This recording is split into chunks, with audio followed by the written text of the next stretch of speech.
അങ്ങനെ വന്നുകൂടി എല്ലാവർക്കായിട്ടും ദൈവത്തെ ഞാൻ വാഴ്ത്തുന്നു.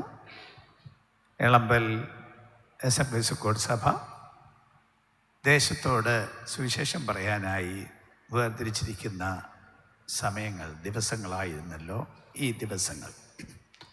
3 ദിവസം ദൈവത്തിൻ്റെ വചനം ഇവിടെ വിളംബരം ചെയ്തു. 4ാമത്തെ ദിവസം ഇന്ന് രാത്രി നാം വീണ്ടും ദൈവത്തിൻ്റെ മുമ്പാകെ വന്നിരിക്കുന്നു. ഇതിനായി ഉത്സാഹിച്ച്, അതിനായി പണം മുടക്കി, ഇതിനുവേണ്ടി അധ്വാനിക്കുന്ന എല്ലാവരെയും പ്രത്യേകിച്ച് അഭിനന്ദിക്കുന്നു. ദൈവത്തിൻ്റെ കൃപ എല്ലാവരോടും കൂടെ ഇരിക്കുമാറാകട്ടെ. നമ്മുടെ ഈ യോഗം പ്രധാനമായിട്ടും നാടിന് വേണ്ടിയുള്ള ഒരു യോഗമാണ്. എന്നാലും നമ്മളിങ്ങനെ ഇന്ന് ഈ ക്ലോസ്ഡ് മീറ്റിംഗ് നടത്തുന്നതുകൊണ്ട് കൂടുതലും പെന്തിക്കോസ്തുകാരായ ആളുകളാണ് യോഗത്തിൽ സംബന്ധിക്കുന്നത് എന്നെനിക്കറിയാം. എന്നിരിക്കലും യോഗത്തിൻ്റെ ഉദ്ദേശം പെന്തിക്കോസ്തുകാരുടെ ഒരു സമ്മേളനം എന്നല്ലല്ലോ, സുവിശേഷത്തിൻ്റെ വിളംബരം എന്നതാണ് ഇതിൻ്റെ പ്രധാനപ്പെട്ട ലക്ഷ്യം. ആരെങ്കിലും ചിലരെങ്കിലും ദൈവത്തിൻ്റെ സത്യം അറിയണമെന്നും ദൈവത്തിൻ്റെ രക്ഷ അവർ കരസ്ഥമാക്കണമെന്നും അതാണ് ഈ യോഗങ്ങളുടെ ഉദ്ദേശം. അതുകൊണ്ട് ഒരു സുവിശേഷ സന്ദേശം ഞാൻ ഇന്ന് രാത്രി പറയാൻ പോവാണ്. എല്ലാവർക്കും ബാധകമാണ്, നമുക്കും ബാധകമാണ്. പുറത്ത് ശ്രദ്ധിക്കുന്ന ആരുണ്ടോ അവർക്കും സ്പെഷ്യലായി പ്രത്യേകമായി ബാധകമായ ദൈവത്തിൻ്റെ വചനം, ആത്യന്തികമായ ചില സത്യങ്ങൾ, അതാണ് ഇന്ന് രാത്രി എനിക്ക് പറയാൻ നിയോഗമുള്ളത്. ഒരു വചനം വായിച്ചുകൊണ്ട് ആ സന്ദേശത്തിലേക്ക് ഞാൻ പോവുകയാണ്. ഇയ്യോബിൻ്റെ പുസ്തകം 14 അധ്യായത്തിൻ്റെ 10-ാം വാക്യം അടിസ്ഥാനമാക്കിയാണ് ഇന്ന് രാത്രി വചനം പറയാൻ എനിക്ക് പ്രേരണയുള്ളത്.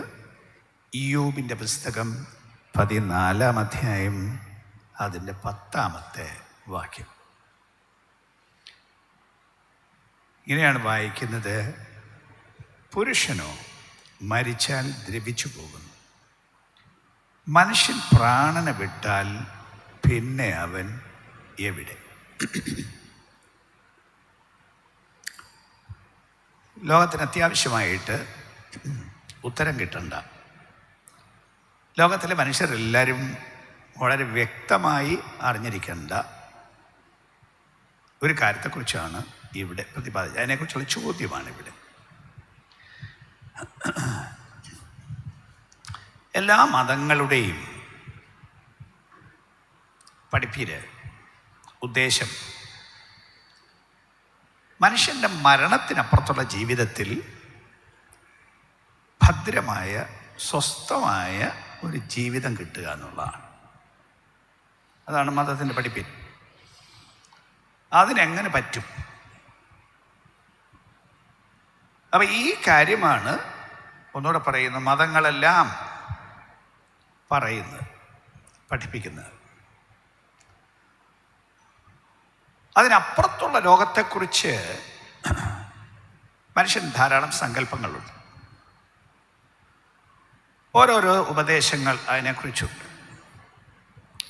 പക്ഷേ മരിച്ചിട്ട് ആരാണ് തിരിച്ചു വന്നത്? മരണത്തിനപ്പുറത്ത് എന്താന്ന് പറയാൻ? മനുഷ്യർ മരിക്കുന്നു, മരിച്ചവർ പോയി, അവരാരും തിരിച്ചു വന്നിട്ടില്ല. അപ്പം അതിനപ്പുറത്ത് എന്താണെന്ന് പറയാൻ അങ്ങനെ ആരുമില്ല. അപ്പം ഈ കാര്യം കൃത്യമായി അറിയാൻ മനുഷ്യർക്ക് വഴിയില്ല എന്നുള്ളതാണ് സത്യം. എന്നാൽ ഇത് പറയാൻ പറ്റിയ ഒരാളുണ്ട്. ആ ഒരാൾ എല്ലാത്തെയും സൃഷ്ടിച്ച ആൾ, സ്വർഗം സൃഷ്ടിച്ചവൻ, പാതാളം സൃഷ്ടിച്ചവൻ, ഭൂമിയും അതിലുള്ള സകലത്തെയും സൃഷ്ടിച്ചവൻ, സകല മനുഷ്യരെയും സകല ചരാചരങ്ങളെയും സൃഷ്ടിച്ചവൻ, എല്ലാത്തെയും സൃഷ്ടിച്ച ഉടമസ്ഥനായ വലിയ ജ്ഞാനിയുമാണല്ലോ അവിടുന്ന്. അങ്ങനെ എന്തുകൊണ്ടല്ലേ ഇത്രയും വലുതായിട്ടെല്ലാം സൃഷ്ടിക്കാൻ പറ്റിയത്? അപ്പം ആ ആൾ അവിടത്തേക്ക് അറിയാം. യേശു ദൈവമാണ്, ദൈവമായിരുന്നു, ദൈവമാണ്, എല്ലാ കാലത്തും ദൈവമാണ്, നിത്യദൈവമാണ്. അവിടുത്തെ സകലത്തെ ഉണ്ടാക്കിയവനാണ്. അങ്ങനെയാണ് യോഹന്നാന്റെ സുവിശേഷത്തിൽ നമ്മൾ വായിക്കുന്നത്. അവൻ മുഖാന്തരം സകല ഉളവായതൊന്നും അവിടുത്തെ കൂടാതെ ഉളവായതല്ല. അപ്പം അങ്ങനെ ഉണ്ടാക്കിയ ആളിനെ അറിയാം. ഇത് മാത്രമല്ല, അവിടുന്ന് സ്വർഗത്തിൽ നിന്ന് താണഭൂമിയിലേക്ക് വന്നതാണ്. അവിടുത്തെ ആസ്ഥാനം സ്വർഗമാണ്. നിത്യമായി സ്വർഗത്തിൽ വസിക്കുന്ന ആളാണ്. അപ്പം ആ ലോകം എന്താണ്, സ്വർഗം എന്ന ആ സ്ഥലം എന്താണ്, അതിൻ്റെ സംവിധാനങ്ങൾ എന്താണ് എന്ന് കൃത്യമായി പറയാൻ അവിടത്തേക്കറിയാം. സകല വിശദീകരണവും പറയാൻ അവിടത്തേക്കറിയാം. അവിടുന്ന് ഭൂമിയിലേക്ക് വന്നു. ഭൂമി അവിടുന്ന് ഉണ്ടാക്കിയതാണ്. എന്നാലും ഭൂമിയിൽ നമ്മളെപ്പോലൊരു മനുഷ്യനായിട്ട് ഇവിടെ വന്ന് ജീവിച്ചപ്പോൾ മനുഷ്യ ജീവിതം എന്താണ് എന്ന് അനുഭവിച്ചറിയും. ജീവിതത്തിൻ്റെ ഓരോരോ കാര്യങ്ങളും വലിയ വലിയ ആളായിട്ടല്ല അവിടുന്ന് ജീവിച്ചത്. ഒരു സാധാരണക്കാരൻ. ഇവിടുത്തെ ബുദ്ധിമുട്ടുകൾ, കഷ്ടപ്പാടുകൾ, വിശപ്പ്, ദാഹം, കഷ്ടത എല്ലാം നേരിട്ട് അനുഭവിച്ചത്. വേദന അനുഭവിച്ചറിഞ്ഞ്, മരണം അനുഭവിച്ചറിഞ്ഞ്. അപ്പോൾ ഭൂമി എന്താണെന്നും ഇതിലെ സകല സ്ഥിതികളും എന്താണെന്നും അവിടത്തേക്ക് അറിയാം. മാത്രമല്ല അവിടുന്ന് മരിച്ചു. അപ്പം അങ്ങനെ വരുമ്പോൾ മരണം എന്താണെന്നും അവിടുന്ന് അനുഭവിച്ചറിഞ്ഞു. മരിച്ചിട്ടടക്കപ്പെട്ടു. അങ്ങനെ കല്ലറയിൽ 3 ദിവസം ഇരുന്നു. കല്ലറയിൽ നിന്ന് പുറത്തു വന്നു. അപ്പം കല്ലറ എന്താണെന്നും മരിച്ചാൽ എങ്ങോട്ട് പോകുമെന്നും നേരിട്ട് അനുഭവിച്ച ആൾ അവിടുന്ന് പോയി. അവിടുന്നാണ് എഴുന്നേറ്റ് വീണ്ടും തിരിച്ച് സ്വർഗത്തിലേക്ക് പോയത്. അപ്പം ഈ മുഴുവൻ കാര്യങ്ങളും പ്രക്രിയയും പറയാനറിയാവുന്ന ഒരേ ഒരാൾ കർത്താവായ യേശുവാണ്. വേറെ ആരുമില്ല. അപ്പം ഈ കാര്യത്തെക്കുറിച്ച് കൃത്യമായി പറയാൻ പറ്റുന്നത് യേശുവിനാണ്, അവിടുത്തെ പരിശുദ്ധ വചനത്തിലാണ്.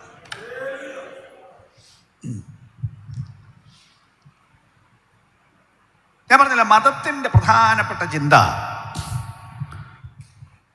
മരണത്തിനപ്പുറത്തുള്ള ജീവിതം മനുഷ്യൻ അങ്ങനെ ഭദ്രമാക്കി കൊടുക്കാം. അപ്പം അതിനുവേണ്ടി മതം പ്രവർത്തിക്കുന്നു, അതിനുവേണ്ടി മതം ഉപദേശിക്കുന്നു. പക്ഷേ മതത്തിലെല്ലാം ഒരു ധാരണയുണ്ട്. ആ ധാരണ എന്താന്ന് വെച്ചാൽ, മതം അനുസരിച്ച് ജീവിച്ചാൽ മതി, എന്നുവെച്ചാൽ അതിൻ്റെ ആചാരങ്ങൾ അനുസരിച്ച് ജീവിച്ചാൽ മതി, ഭദ്രമായിക്കോളും. അങ്ങനെ വരുമ്പോൾ ഭദ്രം അല്ലാത്ത ആരുമില്ല. വേറെ മനുഷ്യരെല്ലാം മതം അനുസരിച്ചല്ലേ ജീവിക്കുന്നത്. അപ്പോൾ കുഴപ്പമൊന്നും ഉണ്ടാവാൻ സാധ്യതയില്ല. സ്വസ്ഥമായിട്ടങ്ങ് ജീവിച്ചുകൊണ്ട് വെച്ചാൽ മതി. എന്ത് കാണിച്ചാലും മതം നോക്കിക്കോളും. അല്ല, ഇച്ചിരൂടെ തെളിച്ച് പറയാം. മരിച്ചു കഴിയുമ്പോൾ മതത്തിൻ്റെ കുറേ കർമ്മങ്ങളുണ്ട്, ആചാരങ്ങളുണ്ട്. ആ മതകർമ്മം, മതാചാരം അവരുടെ ആത്മാവിന് സ്വസ്ഥത നൽകും എന്ന് വിശ്വസിക്കുന്നതാണ് മതങ്ങളെല്ലാം. അതുകൊണ്ടാണ് മരിച്ചു കഴിഞ്ഞ് കുറേ ദിവസത്തെ, കുറേ നാളത്തെ ആചാരങ്ങൾ നടക്കുന്നത്. അപ്പോൾ ഇതെല്ലാത്തിൻ്റെ ഉദ്ദേശം ഇതാണ്, മരണത്തിനപ്പുറം ജീവിതം ഭദ്രമാക്കി കൊടുക്കണം. അപ്പം അങ്ങനെ വരുമ്പോൾ എല്ലാ മതവിശ്വാസികളുടെയും ചിന്ത എന്താണ്? ഞാൻ മരിച്ചു കഴിയുമ്പോൾ മതത്തിൻ്റെ ആളുകൾ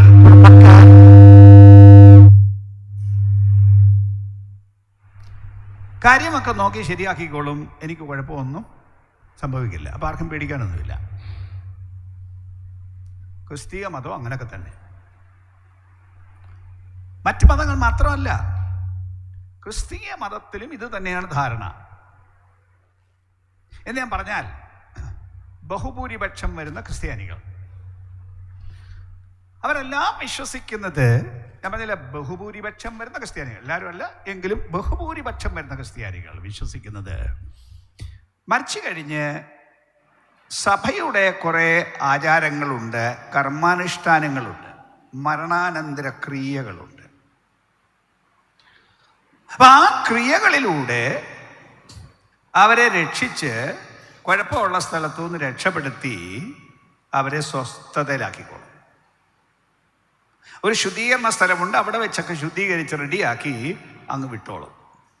അപ്പൊ ഭൂമിയിലെ ജീവിതം എങ്ങനായിരിക്കണം എന്ന് മനുഷ്യൻ അത്ര ശ്രദ്ധിക്കേണ്ട കാര്യമില്ല. കാരണം സഭ ഏറ്റു, മതം ഏറ്റു. മതം ഏറ്റെങ്കിൽ പിന്നെ ഭൂമിയിൽ ഇത്ര ശ്രദ്ധിക്കേണ്ട കാര്യം എന്ത്?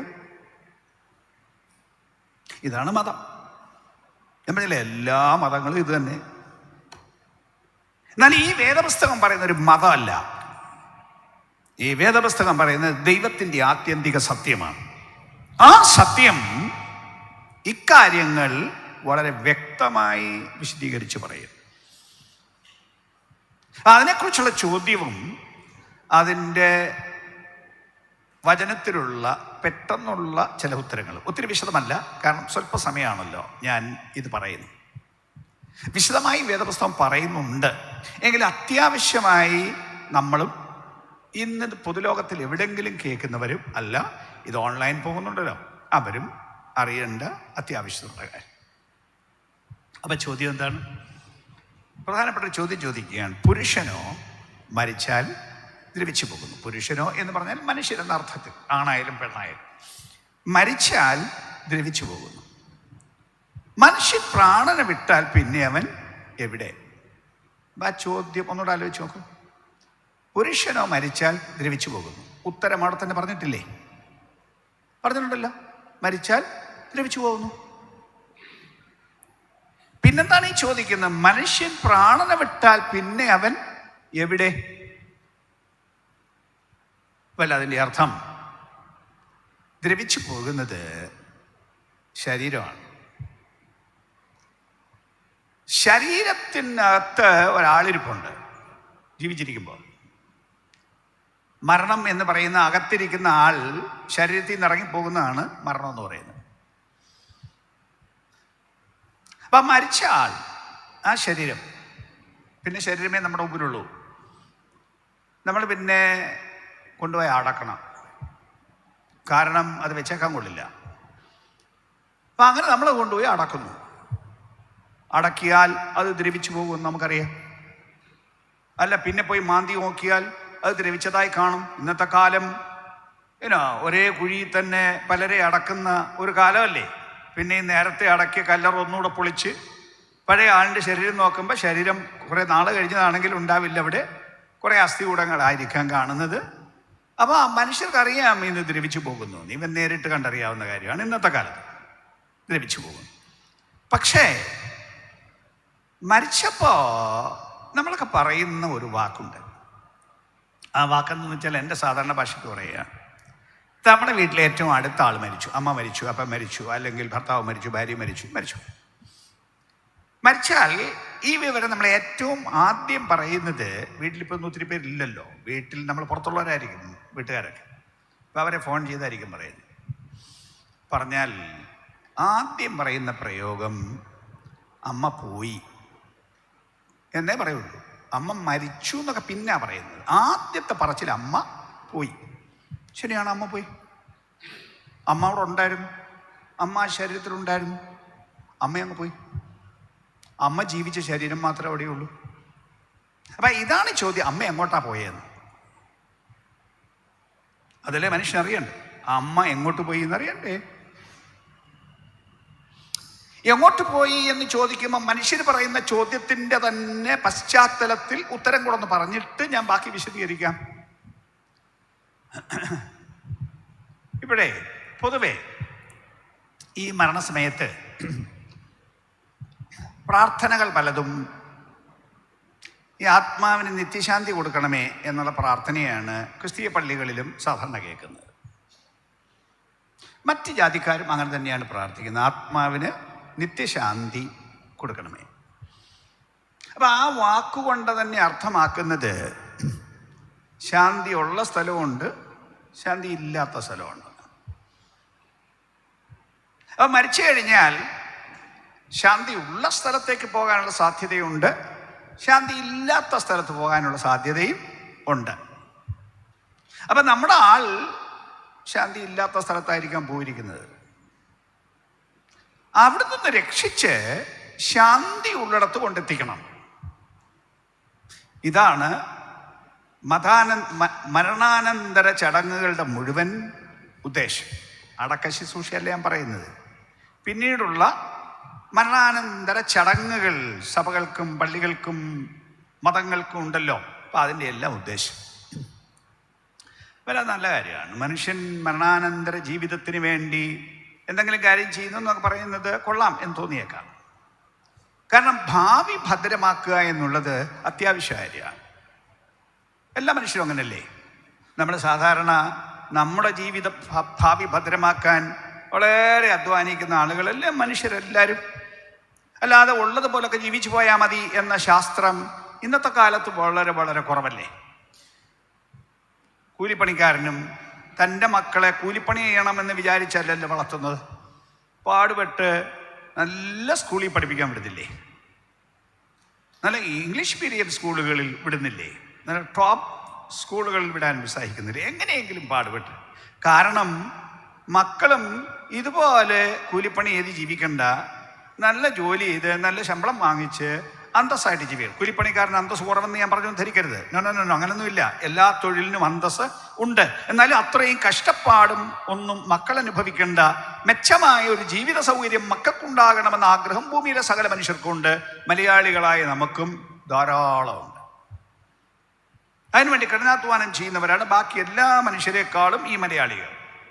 അപ്പം അങ്ങനെ മക്കൾക്കൊരു നല്ല ഭാവി ഉണ്ടാക്കി കൊടുക്കുക, മക്കളുടെ നല്ല ഭാവി നിമിത്തം നമുക്കും ഒരു നല്ല ഭാവി ഉണ്ടാവുക. വയസ്സ് ചെല്ലുന്ന കാലത്ത് ഈ കഷ്ടപ്പെട്ട് കളച്ച് തന്നെ ജീവിക്കണ്ട, കുറച്ച് കാലം മക്കളൊക്കെ നല്ല പോലെ കാശ് ഒന്ന് സ്വസ്ഥമായിട്ട് ജീവിക്കാൻ സൗകര്യം ഉണ്ടാക്കുക എന്ന് പറയുന്നത് നല്ല കാര്യമാണ്. അപ്പം അത് മനുഷ്യൻ നല്ല ഭാവി ആഗ്രഹിക്കുന്നു, എല്ലാവരും ആഗ്രഹിക്കുന്നു.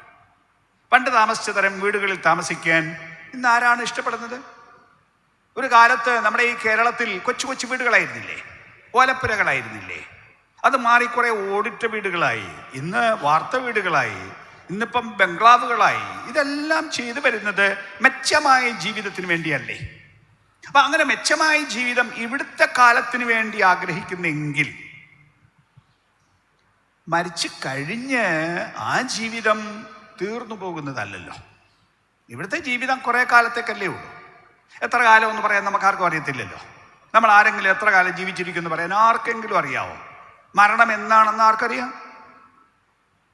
ഏതായാലും 70 80 അപൂർവം ചിലർ 100 വരെയൊക്കെ പോയിട്ടുണ്ട്. അത്രയൊക്കെയല്ലേ ഉണ്ടാവുള്ളൂ. അപ്പം ഇത്രയുമുള്ള കാലം സ്വസ്ഥമായി ജീവിക്കണമെന്ന് നമുക്ക് ആഗ്രഹം ഉണ്ടെങ്കിൽ അതിനപ്പുറത്തുള്ള ലോകം അത് തീരത്തില്ലല്ലോ. അത് നിത്യം നിത്യം നിത്യമുള്ള ലോകമാണല്ലോ. അപ്പം ആ ലോകത്തിൽ സ്വസ്ഥമായ ഭദ്രമായ ജീവിതം വേണം എന്ന് മനുഷ്യനോട് ഇപ്പോഴേ പറയുന്നതല്ലേ നല്ലത്? അല്ലേ? ആ ജീവിതം പാഴായിപ്പോയാൽ ആകെ തീർന്നില്ലേ? വേദപുസ്തകം പറയുന്ന പോലെ ഒരു മനുഷ്യൻ സർവ്വലോകവും നേടിയിട്ടും തൻ്റെ ജീവനെ നഷ്ടമാക്കിയാൽ അവൻ എന്തു പ്രയോജനം? നിത്യം ദുഃഖം അനുഭവിച്ച് ദണ്ഡനം അനുഭവിച്ച് പീഡ അനുഭവിച്ച് ജീവിക്കേണ്ട ഒരു സ്ഥിതി മനുഷ്യന് വന്നാൽ, ഞാൻ ഒന്നുകൂടെ പറയുന്നു, അത് ആരെയും പേടിപ്പിക്കാൻ പറയുന്നല്ല, മതത്തിന്റെ വിശ്വാസമാണ്, ജനത്തിന്റെ ബോധമാണ്. അതിനുവേണ്ടിയാണ് മനുഷ്യൻ മതകർമ്മങ്ങൾ ചെയ്യുന്നതെന്ന് ഞാൻ പറഞ്ഞില്ലേ? അപ്പൊ അങ്ങനെ ഒരു സ്ഥിതി വന്നാൽ അത് വളരെ അപകടകരമാണെന്ന് മനുഷ്യനറിയാം. അതുകൊണ്ട് വരാനുള്ള ലോകത്തിൽ എങ്ങനെ ജീവിതം ഭദ്രമാക്കാം എന്ന് എല്ലാ മനുഷ്യരും അത്യാവശ്യമായി അറിയണം, കൃത്യമായി അറിയണം. അത് കൃത്യം പറയാൻ അറിയാവുന്ന ഞാൻ പറഞ്ഞത് യേശു മാത്രമാണ്. അതുകൊണ്ട് യേശു പറഞ്ഞ വചനത്തിൽ നിന്ന് ഒരല്പ കാര്യമാണ് ഇവിടെ എനിക്ക് പറയാനുള്ളത്. ഇവിടെ പറയുന്നത് എന്താണ്? മനുഷ്യനോ പുരുഷനോ മരിച്ചാൽ ദ്രവിച്ചു പോകുന്നു, ശരീരം ദ്രവിച്ചു പോകുന്നു, അത് നമുക്കറിയാം. എന്നാൽ മനുഷ്യൻ തൻ്റെ പ്രാണനെ വിട്ടാൽ പിന്നെ അവൻ എവിടെ എന്ന് ചോദിക്കുമ്പോൾ അതിൻ്റെ ഉത്തരത്തിലേക്കാണ് നമ്മൾ പോകേണ്ടത്. അതിൻ്റെ ഉത്തരത്തിന് നമ്മുടെ കർത്താവായ യേശു പറഞ്ഞ ഉപമയെന്ന് പറയാൻ പറ്റില്ല. ഒരു ഒരു ഒരു കാര്യം ലൂക്കോസിൻ്റെ സുവിശേഷം 16-ാം അധ്യായത്തിൽ വിശദീകരിച്ചിട്ടുണ്ട്. മരണത്തിനപ്പുറം എന്താണ് എന്ന് വിശദീകരിക്കുന്ന ഒരു ഭാഗമാണ് ലൂക്കോസിൻ്റെ സുവിശേഷം 16-ാം അധ്യായം. അതിൻ്റെ 19 മുതൽ 31 വരെയുള്ള വാക്യങ്ങൾ ശരിക്കും പറഞ്ഞാൽ എല്ലാ ക്രിസ്ത്യാനിയും നല്ലപോലെ അറിഞ്ഞിരിക്കേണ്ടതാണ്. കാരണം യേശു പറഞ്ഞ ഒരു കാര്യം, പൊതുവേ ഈ ക്രിസ്ത്യാനിക്കൊക്കെ സൺഡേ സ്കൂളൊക്കെ ഉണ്ടല്ലോ. അപ്പം സൺഡേ സ്കൂൾ ക്ലാസ് തൊട്ട് പഠിക്കേണ്ട വളരെ ലളിതമായ ഒരു പാഠം, സിമ്പിൾ ഒരു കഥ പോലെ യേശു പറഞ്ഞ, കേവലം കഥയല്ലെന്ന് ഞാൻ പറഞ്ഞു, പക്ഷെ അതുപോലെ പറഞ്ഞാണ് മനസ്സിലാക്കാൻ ഒരു ബുദ്ധിമുട്ടുമില്ല. അത്രയ്ക്ക് ലളിതമായിട്ടാണ് യേശു ഈ കാര്യം എല്ലാം പറഞ്ഞത്. പക്ഷെ എന്തുകൊണ്ടോ മനുഷ്യൻ്റെ തലയിൽ കയറുകയില്ല ഈ കാര്യം. എന്തുകൊണ്ടോ? നമുക്ക് ആ പാഠം ഒന്ന് നോക്കിയിട്ട് യേശു പറഞ്ഞ ആ ഉത്തരങ്ങൾ നമുക്ക് നോക്കാം. അതിന് യേശു വിശദീകരിക്കുകയാണ് ഈ ചോദ്യത്തിൻ്റെ കൃത്യ ഉത്തരം എന്ന് പറയുമ്പോൾ ഞാനിതിനെ രണ്ടായിട്ട് തിരിക്കുകയാണ്. ഒന്നാം ഭാഗം മരിക്കുമ്പോൾ മുതൽ മനുഷ്യനൊരു ശരീരത്തോട് ഉയർത്തു വരുന്നത് വരെയുള്ള ഒരു കാലം, അല്ലെങ്കിൽ യേശുക്രിസ്തുവിന് മടങ്ങു വരെയുള്ളൊരു കാലം, അതുവരെയുള്ളൊരു കാലം, അത് ഒന്നാം ഭാഗം. അത് കഴിഞ്ഞ് അതിൻ്റെ രണ്ടാം ഭാഗം തുടങ്ങും. ആ രണ്ടാം ഭാഗം യേശുക്രിസ്തുവിൻ്റെ മടങ്ങി വരവ് മുതൽ പിന്നെ അങ്ങ് നിത്യകാലത്തേക്കുള്ള ഒരു കാലമാണ്. അതിനെ രണ്ടായിട്ട് തിരിക്കാം. രണ്ടായിട്ട് തിരിച്ചാൽ ഒന്നാമത്തെ ഭാഗം മരിച്ചാൽ ഉടൻ എന്ത് സംഭവിക്കുന്നു, എങ്ങോട്ട് പോകുന്നു, ആ സ്ഥലത്തിൻ്റെ സ്വഭാവം എന്താണ് അവിടുത്തെ സ്ഥിതി എന്നൊക്കെ ഒന്ന് നമുക്ക് വിശ്വസിച്ച് നോക്കാം. മരണത്തെക്കുറിച്ച് പല ആശങ്കകൾ മനുഷ്യർക്കുണ്ട്. ഈവൻ പെന്തിക്കോസ്ത് വിശ്വാസികളുടെ വീട്ടിൽ തന്നെ കഴിഞ്ഞിടയ്ക്ക് ഒരു മരണം കഴിഞ്ഞിട്ട് അടക്കത്തിന് ഞങ്ങൾക്ക് പോകാൻ പറ്റിയില്ല, ഞങ്ങൾക്ക് വേറെ തിരക്കുണ്ടായിരുന്നു. മരണം കഴിഞ്ഞൊരു കുറച്ച് ദിവസം കഴിഞ്ഞപ്പോൾ ഞങ്ങൾ ആ വീട്ടിൽ ചെന്നു. ഒത്തിരി ദിവസം കഴിഞ്ഞില്ല, അടുത്ത ദിവസങ്ങൾ. അപ്പം അവർ പുരാതന വിശ്വാസികളാണ്. മക്കൾക്കും ഭാര്യയ്ക്കുമൊക്കെ മരണാനന്തര ജീവിതത്തെക്കുറിച്ച് പല ചോദ്യങ്ങൾ, പല ആശങ്കകൾ ഒന്ന് തുറക്കാൻ സ്വല്പം നേരം എടുത്തു. ആദ്യം ഈ ദുഃഖത്തിൻ്റെയൊക്കെ സമയമാണല്ലോ, അങ്ങനെ പരിചയമുള്ളവരെ അടുപ്പമുള്ളവരെ കണ്ടാൽ ദുഃഖത്തിൻ്റെ കുറേ സമയം ഉണ്ടാവും. അപ്പം മനസ്സ് തുറക്കാൻ കുറേ സമയമെടുക്കും. പക്ഷേ മനസ്സ് തുറന്നപ്പോഴത്തേക്ക് ഞങ്ങൾക്ക് പോരാനുള്ള നേരം ആയി. എന്നാലും ചോദിച്ച അവരുടെ ആശങ്കകളുടെ ചില ചോദ്യങ്ങളുണ്ട്. കാരണം ആ ലോകം നമുക്കത്ര പരിചയമില്ല. അതുകൊണ്ട് തന്നെ എന്നാൽ യേശു പറയുന്ന ചില പ്രയോഗങ്ങൾ ഞാൻ ആദ്യമേ അതങ്ങ് പറഞ്ഞാൽ, ധനവാന്റെയും ലാസറിൻ്റെയും കാര്യമാണ് ഈ പറയുന്ന കാര്യത്തിൽ പറഞ്ഞിരിക്കുന്നത്. എന്ന് പറയുമ്പോൾ ഏറെക്കുറെ കഥ നമുക്കറിയാം. ആ ഭാഗം ഒന്നെടുക്കാമോ? എടുത്തതിൻ്റെ 19 മുതലുള്ള വാക്യങ്ങൾ ഒന്ന് വായിച്ചാൽ, ലൂക്കോസിന്റെ സുവിശേഷം 16-ാം അധ്യായം 19 മുതലുള്ള വാക്യങ്ങളിൽ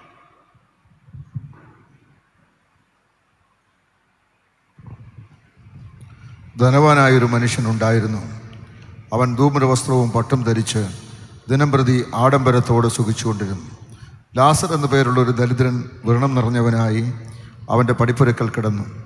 ധനവാന്റെ മേശയിൽ നിന്ന് വീഴുന്നത് തിന്ന് വിശപ്പടക്കുവാൻ ആഗ്രഹിച്ചു. നായ്ക്കളും വന്ന് അവൻ്റെ വ്രണം നക്കും. ആ ദരിദ്രൻ മരിച്ചപ്പോൾ ദൂതന്മാർ അവനെ അബ്രഹാമിൻ്റെ മടിയിലേക്ക് കൊണ്ടുപോയി. നോക്കാം പ്രയോഗം. ആ മനുഷ്യൻ ലാസർ രോഗി, വല്ലാത്ത രോഗം, വ്രണം നിറഞ്ഞ് പഴുത്ത് ചലമൊക്കെ ചാടി, ഈവൻ പുഴുവൊക്കെ ചാടി, വല്ലാത്തൊരു സ്ഥിതി. ആ മനുഷ്യൻ മരിച്ചപ്പോൾ ഇവിടെ പറയുന്നത് ദൂതന്മാർ അവനെ അബ്രഹാമിൻ്റെ മടിയിലേക്ക് കൊണ്ടുപോയി ആണ് വിശദീകരണം. ദൂതന്മാർ അവനെ അബ്രഹാമിൻ്റെ മടിയിലേക്ക് കൊണ്ടുപോയി. നമുക്ക് മനസ്സിലാവുന്നൊരു ഭാഷയല്ലത്. കാരണം അബ്രഹാമും നമ്മളുമായിട്ട് നേരിട്ട് ബന്ധമില്ല. എന്നാൽ യഹൂദന്മാരോട് പറഞ്ഞ ഈ ഉപമ അവർക്ക് നല്ലപോലെ തിരിയും. അവർക്ക് അബ്രഹാം എന്ന് പറയുന്നത് അവരുടെ അപ്പനാണ്. അബ്രഹാം ഞങ്ങൾക്ക് പിതാവായിട്ടുണ്ട്. അവരുടെ പൂർവ്വ പിതാവ് അബ്രഹാമാണ്. അബ്രഹാമിൻ്റെ സന്താന പരമ്പരകളാണ് യഹൂദൻ. അപ്പം ശരിക്കും പറഞ്ഞാൽ ഒന്നുകൂടെ പറയുന്നു, അവരുടെ അപ്പനാണ് അബ്രഹാം. അബ്രഹാമിൻ്റെ മടിയിലേക്ക് കൊണ്ടുപോയി എന്ന് പറയുമ്പോൾ സാധാരണ ഒരു സാദൃശ്യം ഞാൻ പറയാം. ഇപ്പം വീട്ടിലെ പിള്ളേർ വളർന്നു വരുമ്പോൾ, കൊച്ചു കുട്ടികളായിരിക്കുമ്പോൾ അപ്പൻ്റെ മടി കയറിയിരിക്കുക എന്ന് പറയുന്നത് കുട്ടികൾക്ക് ഇഷ്ടമാണ്. തന്നെയല്ല, മടി കയറിയിരുന്നാൽ നല്ല ഭദ്രമായി ഇടത്തിരിക്കുന്നു എന്നുള്ള ബോധമാണ് കുട്ടികൾക്കുള്ളത്. മുറ്റത്തിരിക്കുന്ന കുട്ടി അപരിചിതരെ കണ്ടാൽ ഒരു പേടിയോ ഒക്കെ ഉണ്ടാവാം. ആരെങ്കിലും വിരട്ടിയാൽ പറയുകയും വേണ്ട, അലറി നിലവിളിച്ചോണ്ട് ചെറുക്കനോടും. പക്ഷേ അപ്പൻ്റെ മടിയിലിരിക്കുന്ന ഒരു കുട്ടിയെ ആരെ കണ്ടാലും ഒരു പേടിയും തോന്നുകയില്ല, തൻ്റെ ഇടമായിട്ടിരിക്കും. ഈവൻ ആരെങ്കിലും വന്നൊന്ന് വിരട്ടാൻ വിചാരിച്ചാലും കൂടി വന്നാൽ അപ്പൻ്റെ നെഞ്ചത്തോട്ടൊന്ന് ചാരുമെന്നല്ലാതെ കൊച്ചു കരയത്തൊന്നുമില്ല. തൻ്റെ ഇടമുള്ള കുട്ടിയാണെങ്കിൽ ചിരിച്ചു കാണിക്കും എന്ന് പറഞ്ഞാൽ നിങ്ങൾ എന്നെ ഒന്നും ചെയ്യാനില്ലെന്ന്. കാരണം അപ്പൻ്റെ മടിയിലായിട്ടിരിക്കുന്നത്. അപ്പൻ്റെ മടി അങ്ങനെ സ്വസ്ഥതയുടെ സ്ഥലയിടമാണ്. കുട്ടിക്ക് അപ്പൻ്റെ മടി സ്വസ്ഥമായ ഇടമാണ്. അബ്രഹാമിൻ്റെ മടി എന്ന് പറഞ്ഞാൽ അബ്രഹാമിൻ്റെ സന്താന പരമ്പരകളാണ് അവരെല്ലാം. അപ്പം അവിടേക്ക് കൊണ്ടുപോയി എന്ന് പറഞ്ഞാൽ സ്വസ്ഥമായ ഇടത്ത് കൊണ്ടുപോയി എന്നാണ് ആ വാക്കിൻ്റെ അർത്ഥം. അപ്പം ഈ മനുഷ്യൻ സ്വസ്ഥമായ ഇടത്തേക്ക് പോയി, അതാണ് അവിടെ പറയുന്നത്. ഒരു സ്ഥലം. അടുത്ത വാക്യം, ധനവാനും മരിച്ചു അടക്കപ്പെട്ടു. ധനവാനും മരിച്ചു അടക്കപ്പെട്ടു. മറ്റവനെ കുറിച്ച് അങ്ങനൊന്നും പറഞ്ഞിട്ടില്ല. പഞ്ചായത്തുകാരെ എടുത്തുകൊണ്ട് പോയി കുഴിച്ചിട്ട് കാണും. കാരണം റോഡിൽ കിടന്നവനാണ്, വീട്ടിൽ കിടന്നവനല്ല, റോഡിൽ കിടന്ന ദരിദ്രൻ, ഭിക്ഷക്കാരൻ. പക്ഷെ ദൂതന്മാരാണ് അവനെ, ദൈവദൂതന്മാരാണ് അവനെ അബ്രഹാമിന്റെ മടിയിലേക്ക് എതിരേറ്റു കൊണ്ടുപോയത്. ഭിക്ഷക്കാർക്കെല്ലാം അങ്ങനെ സംഭവിക്കുമെന്നല്ല എൻ്റെ അർത്ഥം. ദരിദ്രന്മാർക്കെല്ലാം അതാണ് സ്ഥിതി എന്നല്ല പറഞ്ഞതിൻ്റെ അർത്ഥം. മറ്റേത് നല്ല ധനവാൻ ആഡംബരത്തോടെ സൂഹിച്ചുകൊണ്ടിരുന്നു. നല്ല കൂടിയ വസ്ത്രങ്ങളെ അദ്ദേഹം ധരിക്കാറുള്ളായിരുന്നു. കാരണം അതിനൊക്കെ കൊണ്ട് ധനവാനാണ്. അപ്പം ആ ധനത്തിനൊത്തവണ്ണം അതിൻ്റെ പ്രൗഢിയിൽ ജീവിച്ചവൻ അദ്ദേഹം മരിച്ച് അടക്കപ്പെട്ടു. നല്ല അടക്കമൊക്കെ കിട്ടി. മനുഷ്യർക്ക് പൊതുവെ വലിയ കാര്യമാണല്ലോ ഈ അടക്കം എന്ന് പറയുന്നത്. പ്രത്യേകിച്ച് ക്രിസ്ത്യാനിക്ക് അടക്കം ഭയങ്കര പ്രധാനമാണ്. ഭയങ്കര പ്രധാനം എന്ന് പറഞ്ഞാൽ നമ്മുടെയൊക്കെ പാരമ്പര്യ ചിന്തയനുസരിച്ച് ഞാൻ പറയുകയാണ്, അപ്പന്മാരുടെ ആ കല്ലറയുടെ അവിടെ തന്നെ വേണം. അതാണ് നിർബന്ധം. ഈവൻ ദൈവത്തിൻ്റെ സത്യസുവിശേഷം ഗ്രഹിച്ചാലും, മാനസാന്തരപ്പെടണമെന്നും സ്നാനപ്പെടണമെന്നും ഒക്കെ ഗ്രഹിച്ചാലും ഞങ്ങളുടെ അപ്പനപ്പൂപ്പന്മാരിത് ചെയ്തവരല്ല. അവരെ അടക്കിയിരിക്കുന്ന കല്ലറയുടെ അടുത്ത് തന്നെ അടക്കണം എന്നുള്ള ഒരു ചിന്തയാണ് ഈ ക്രിസ്ത്യാനിക്കുള്ളത്. അപ്പം അതുകൊണ്ട് വലിയ പുണ്യം ഉണ്ടെന്നാണ് അവരുടെ ധാരണ. അതിൻ്റെ പുണ്യമൊന്നും ഇല്ല എന്നുള്ളത് അവർക്ക് വലിയ പിടിയില്ല. അത് നമുക്ക് പിന്നെ പറയാം. എനിവേ, അപ്പം നല്ല അടക്കമെല്ലാം കിട്ടി. പക്ഷേ അടുത്തെന്താണ് പറയുന്നത്? പാതാളത്തിൽ യാതന അനുഭവിക്കുമ്പോൾ ശരീരം കൊണ്ട് നല്ല കല്ലറയിൽ അടക്കി, അകത്തെ ആള് പോയത് പാതാളത്തിൽ. അവൻ 2 സ്ഥലം. യേശുവിൻ്റെ വിശദീകരണമാണ് ഞാൻ പറഞ്ഞത്. അവിടത്തേക്കാണ് കൃത്യം അറിയാവുന്നത്. അപ്പം അവിടുന്ന് പറയുകയാണ്, ഈ ലാസർ എന്നു പേരുള്ള ഈ മനുഷ്യൻ അബ്രഹാമിൻ്റെ മടിയിലേക്ക് പോയി, മറ്റവൻ പാതാളത്തിലേക്ക് പോയി. അപ്പം അങ്ങനെ 2 സ്ഥലമുണ്ട്. അബ്രഹാമിൻ്റെ മടിയെന്നും പാതാളമെന്നും പറയുന്ന 2 സ്ഥലം ഉണ്ടെന്ന്. എന്താണ് വാസ്തവത്തിൽ ആ മനുഷ്യൻ അങ്ങനെ പാതാളത്തിലേക്ക് പറഞ്ഞാൽ? വെറും ദുഷ്ടനാണോ? പണക്കാർക്കെല്ലാം ഇത് സംഭവിക്കും എന്നാണ് അതിൻ്റെ അർത്ഥം? ഹേയ്, അങ്ങനെയല്ല. തന്നെയല്ല, ഈ മനുഷ്യൻ ദുഷ്ടനായ മനുഷ്യനായിരുന്നില്ല. സാധാരണ മനുഷ്യരെക്കാൾ വളരെ വളരെ വളരെ മെച്ചമുള്ള മനുഷ്യനാണ്. എന്ത് മെച്ചമുള്ള മനുഷ്യൻ? അദ്ദേഹത്തിൻ്റെ വീട്ടുപടിക്കലാണ് ഈ ഭിക്ഷക്കാരൻ കിടന്നത്. അതും വ്രണമുള്ളവൻ, ചലഞ്ചാടുന്നവൻ, നായ്ക്കൾ വന്ന് ഈ വ്രണം നക്കുന്നവൻ. അപ്പോൾ അത് ആരോഗ്യ പ്രശ്നം ഗൗരവമായി ഉണ്ടാക്കുന്നതല്ലേ? നമ്മുടെ വീട്ടുപടിക്കൽ ഇങ്ങനൊരുത്തൻ കിടന്നാൽ നമ്മൾ പഞ്ചായത്തുകാരെ വിളിച്ച് പറയില്ലേ, ഇവനെ ഇവിടുന്ന് മാറ്റിത്തരണം, കാരണം ഇത് നമ്മുടെ ഹെൽത്ത് പ്രശ്നം ഉണ്ടാക്കുന്നതാണ്. അപ്പം നമുക്ക് ആരോഗ്യ പ്രശ്നം ഉണ്ടാക്കുന്ന ഈ സ്ഥിതി ഇവിടെ പറ്റില്ല, അവനെ മാറ്റിത്തരണമെന്ന് നമ്മളാരും പറയില്ലേ? പറയും. പക്ഷെ അയാൾ പറഞ്ഞില്ല. എന്ന് തന്നെയല്ല, അയാളുടെ വീട്ടിൽ നിന്നാണ് ഇവൻ ഉപജീവനം കൊടുത്തു വന്നത്. ദിവസവും നല്ല മനുഷ്യൻ, ബാക്കി നല്ലൊരു പങ്ക് ആളുകളെക്കാളും നല്ല മനുഷ്യൻ. പക്ഷേ അബ്രഹാമിന് മടിയിൽ പോകാനുള്ള കാര്യം ഇല്ലായിരുന്നു. അതുകൊണ്ട് മാത്രം അബ്രഹാമിന് വേണ്ടി പോവില്ല. നന്മ ചെയ്യുന്നത് കൊണ്ട്, ആളുകളെ സഹായിക്കുന്നത് കൊണ്ട് മാത്രം അവിടെ പോവില്ല. അപ്പൊ ആ മനുഷ്യൻ അതാണ് സംഭവിച്ചത്. അവിടെ പോകണമെങ്കിൽ എന്ത് വേണമെന്ന് യേശു വിളിച്ചു പറഞ്ഞു. യോഹന്നാന്റെ സുവിശേഷം 3-ാം അധ്യായം 3 മുതൽ 5 വരെയുള്ള വാക്യങ്ങളിൽ ഭക്തനായ മതവിശ്വാസിയായ വേദശാസ്ത്രിയായ ഒരുത്തനോട് യേശു പറഞ്ഞ ഓർമ്മയില്ലേ? അല്ലല്ല, പുതുതായി ജനിച്ചില്ല എങ്കിൽ നീ സ്വർഗരാജ്യം കാണുവാൻ കഴിയില്ല. പുതുതായി ജനിക്കണം. അതാണ് യേശു പഠിപ്പിച്ചൊരു ഉപദേശം. പുതുതായി ജനിക്കണം. അത് അന്നത്തെ ആളുകൾക്ക് മനസ്സിലായില്ല, ഇന്നത്തെ ആളുകൾക്ക് മനസ്സിലാവുന്നില്ല. ഈ പുതുതായി ജനിക്കണം എന്ന് പറഞ്ഞാൽ ആളുകൾക്ക് തിരിയുന്നൊരു കാര്യമല്ല. അന്നും അദ്ദേഹം ചോദിച്ചു, ആ വാക്കിൻ്റെ അർത്ഥം എന്താണ്? എനിക്ക് ഇത്രയും വയസ്സായി, ഞാൻ ഇനിയും വീണ്ടും അമ്മയുടെ ഗർഭപാത്രത്തിൽ ഒന്നുകൂടെ കയറിയിട്ട് ജനിക്കാൻ പറ്റുമോ എന്നായിരുന്നു അദ്ദേഹം ചോദിച്ചത്. ഇന്നും ആളുകൾക്ക് അത് തന്നെയാണ് ആളുകളുടെ ചോദ്യം. പുതുതായി ജനിക്കുക എന്ന് പറഞ്ഞാൽ എന്താണ്? അങ്ങനൊരു ഉപദേശം പൊതുവെ ബഹുഭൂരിപക്ഷം ക്രിസ്തീയ സഭകളിലും ഇല്ല. കാരണം ഞാൻ ഒന്നുകൂടെ പറയുന്നു, ക്രിസ്തീയ മിക്ക സഭകളുടെയും വിശ്വാസപ്രകാരം പാപമോചനത്തിനും മാമോദീസ ഒന്ന് മാത്രം. മാമോദീസ ഏറ്റാൽ പാപം മോചിച്ചു കിട്ടി. പിന്നെ ബാക്കി കാര്യം സഭ നോക്കിക്കോളും. മരിച്ചു കഴിയുമ്പോൾ ബാക്കി കാര്യം സഭ ഏറ്റെടുത്തോളും. ഇതാണ് ക്രിസ്തീയ വിശ്വാസം. അസൽ ക്രിസ്തീയ വിശ്വാസം എന്നല്ല ഞാൻ പറയുന്നത്, പാരമ്പര്യമായിട്ടുള്ള ക്രിസ്തീയ വിശ്വാസം ഇതാണ്. അല്ലാതെ മനുഷ്യൻ പുതുതായി ജനിക്കണമെന്നൊരു ഉപദേശം ബഹുഭൂരിപക്ഷം വരുന്ന ക്രിസ്തീയ സമൂഹത്തിലില്ല. എന്താണ് ഈ പുതുതായി ജനിക്കുക എന്ന് പറഞ്ഞാൽ? ഈ അകത്തൊരാളുണ്ടല്ലോ, നമ്മൾ ജീവിച്ചിരിക്കുമ്പോൾ ഇതിനകത്തൊരാളുണ്ട്.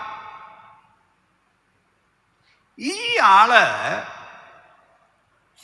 പൂർവപിതാവായ ആദാമിൻ്റെ സന്താന പരമ്പരകളാണ് നമ്മളെല്ലാവരും. അവിടുന്ന് കിട്ടിയതാണ്. ഏക മനുഷ്യനാൽ പാപത്താൽ മരണവും ലോകത്തിൽ കടന്നു. ഇങ്ങനെ എല്ലാവരും പാപം ചെയ്ത് ദൈവതേജസ്സില്ലാത്തവരായിട്ട്. അല്ലാത്ത ആരും ഭൂമിയിലില്ല, ഒരു ജാതിയിലും ഇല്ല, ക്രിസ്ത്യാനിയിലും ഇല്ല, നീതിമാൻ ആരുമില്ല, ഒരുത്തം പോലും ഇല്ല. അപ്പൊ ഇങ്ങനെ എല്ലാവരും പാപം ചെയ്ത കൂട്ടത്തിൽപ്പെട്ടതാണ് ക്രിസ്ത്യാനി. ആ ക്രിസ്ത്യാനിക്കും ആർക്കും ദൈവത്തിൻ്റെ അടുക്ക പോകണമെങ്കിൽ ഈ അകത്തെ ആളിന് മാറ്റം വന്നേ ഒക്കുള്ളൂ.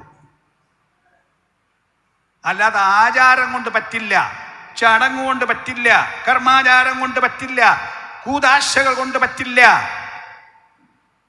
മാമോദിസ കൊണ്ട് പറ്റില്ല. പറ്റണോ? ആൾ പുതുതായി ജനിക്കണം. പുതുതായി ജനിക്കുക എന്ന് പറഞ്ഞാൽ ഈ ആൾ മൊത്തം അങ്ങ് മാറണമെങ്കിൽ വെള്ളത്താലും ആത്മാവിനാലും ജനിക്കണം. മനസ്സിന് രൂപാന്തരമുണ്ടായി സ്നാനമേറ്റ് യേശുവിനോട് ചേർന്ന് രൂപാന്തരപ്പെട്ട ശേഷം പത്രോസ് അപ്പോസ്തലൻ വിളിച്ചു പറഞ്ഞതുപോലെ, ക്രിസ്ത്യാനിയുടെ ഏറ്റവും വലിയ അപ്പോസ്തലൻ പത്രോസ് അല്ലേ? പത്രോസിന്റെ പ്രസംഗം കേൾക്കൂ. പ്രവൃത്തി പുസ്തകം 2-ാം അധ്യായം 37-38 വാക്യങ്ങളിൽ എന്താണ് പത്രോസ് പ്രസംഗിച്ചത്? നിങ്ങളുടെ പാപങ്ങളുടെ മോചനത്തിനായി നിങ്ങൾ മാനസാന്തരപ്പെട്ട് ഓരോരുത്തൻ യേശു ക്രിസ്തുവിന്റെ നാമത്തിൽ സ്നാനമേൽപ്പീൻ. ഒന്നുകൂടെ പറയുന്നു, മാനസാന്തരപ്പെട്ട് നിങ്ങളുടെ പാപങ്ങളുടെ മോചനത്തിനായി ഓരോരുത്തൻ യേശു ക്രിസ്തുവിന്റെ നാമത്തിൽ സ്നാനമേൽപ്പീൻ. അത് ചെയ്യാതെ മനുഷ്യന് പാപമോചനം പ്രാപിക്കാൻ വഴിയില്ല. ഒന്നുകൂടെ പറയുന്നു, മാനസാന്തരപ്പെട്ട് യേശു ക്രിസ്തുവിന്റെ നാമത്തിൽ സ്നാനമേൽക്കണം. തറപ്പിച്ച് പറയുന്ന സുവിശേഷം യേശു വിളിച്ചു പറഞ്ഞത്, യോഹന്നാൻ സ്നാപകൻ വിളിച്ചു പറഞ്ഞ് മാനസാന്തരപ്പെടുവീൻ. അത് ചെയ്യാത്ത മതാചാരം ആരെയും ക്രിസ്ത്യാനിയാക്കുന്നില്ല, ആരെയും സ്വർഗരാജ്യത്തിന് ഓഹരിക്കാരാക്കുന്നില്ല. നിങ്ങളെ മതത്തിൽ ചേർക്കുന്നു എന്ന് മാത്രം, നിങ്ങളെ പള്ളിയിൽ ചേർക്കുന്നു എന്ന് മാത്രം. സ്വർഗരാജ്യത്തിൽ ചേരണമോ? പുതുതായി ജനിക്കാതെ സാധ്യമല്ല. ഒന്നുകൂടെ പറയുന്നു, അതിന് മാനസാന്തരവും സ്നാനവും അത്യാവശ്യമായ ഘടകമാണ്. ഈ മനുഷ്യൻ നല്ല മനുഷ്യനായിരുന്നു, പക്ഷെ അത് ചെയ്തിരുന്നില്ല. അത് നിമിത്തം അദ്ദേഹം പോയ സ്ഥലം പാതാളമാണ്. മറ്റേ സ്ഥലം പേര് ഞാൻ പറഞ്ഞു, അബ്രഹാമിന്റെ മടി. പക്ഷേ പുതിയ നിയമകാലത്തേക്ക് വരുമ്പോൾ ആ വാക്കിന് സ്വല്പം മാറ്റം വരുന്നു. യേശു മരിക്കുന്ന സമയം ക്രൂശിൽ വേറെ രണ്ടുപേരെ കൂടെ ക്രൂശിച്ചിരുന്നല്ലോ. യേശു ക്രിസ്തുവിനെ ക്രൂശിന് അപ്പുറത്തും ഇപ്പുറത്തും രണ്ടുപേരെ കൂടെ ക്രൂശിച്ചിരുന്നല്ലോ. ആ ക്രൂശിൽ കുറെ സംഭാഷണങ്ങൾ നടന്നു. അവർ 3 പേരും വർത്താനം പറഞ്ഞു. ഒരുത്തൻ അവിടെ കിടന്നുകൊണ്ട് യേശുവിനെ ആക്ഷേപിച്ചു പരിഹസിച്ചു. അവർ രണ്ടുപേരും കള്ളന്മാരായിരുന്നു, മോഷ്ടാക്കളും കൊലപാതകരുമായിരുന്നു. അപ്പൊ ഒരുത്തൻ ആക്ഷേപിച്ചപ്പോൾ മറ്റവൻ പറഞ്ഞു, നീ എന്താണ് ഇങ്ങനെ പറയുന്നത്? നമ്മൾ കുഴപ്പം കാണിച്ചു, നമ്മൾ ചെയ്ത തെറ്റിന് തക്ക ശിക്ഷ നമുക്ക് കിട്ടി. ഈ മനുഷ്യൻ ഒരു തെറ്റും ചെയ്തിട്ടില്ല. അപ്പൊ യേശുവിന്റെ ആളത്വത്തെ, അവിടുത്തെ വിശുദ്ധിയെ അംഗീകരിച്ചവനാണ് അവൻ. മാത്രമല്ല അവൻ യേശുവിനെ നോക്കി പറഞ്ഞു, അങ്ങ് രാജ്യത്വം പ്രാപിച്ചു വരുമ്പോ എന്നെ കൂടെ ഓർത്തുകൊള്ളണമേ എന്ന് പറഞ്ഞപ്പോ അർത്ഥം എന്തെന്നറിയാമോ? ഈ കിടക്കുന്നവൻ കേവലം മനുഷ്യനല്ല, ഇവിടുന്ന് മശിഹയാണ്, അവിടുന്ന് ദൈവമാണ്, അവിടുന്ന് രക്ഷകനാണ്, അവിടുന്ന് മടങ്ങി വരും എന്നവൻ വിശ്വസിച്ചു. രക്ഷയ്ക്കുള്ള മാർഗം അതാണ്. യേശു ദൈവപുത്രൻ എന്ന് വിശ്വസിക്കുകയും അവനെ വായ് കൊണ്ട് ഏറ്റുപറയുകയും ചെയ്താൽ മനുഷ്യൻ രക്ഷിക്കപ്പെടും. അത് ആ ക്രൂശിൽ അവൻ നിവർത്തിച്ച് മരണത്തിന്റെ നേരം അവനത് ചെയ്തു.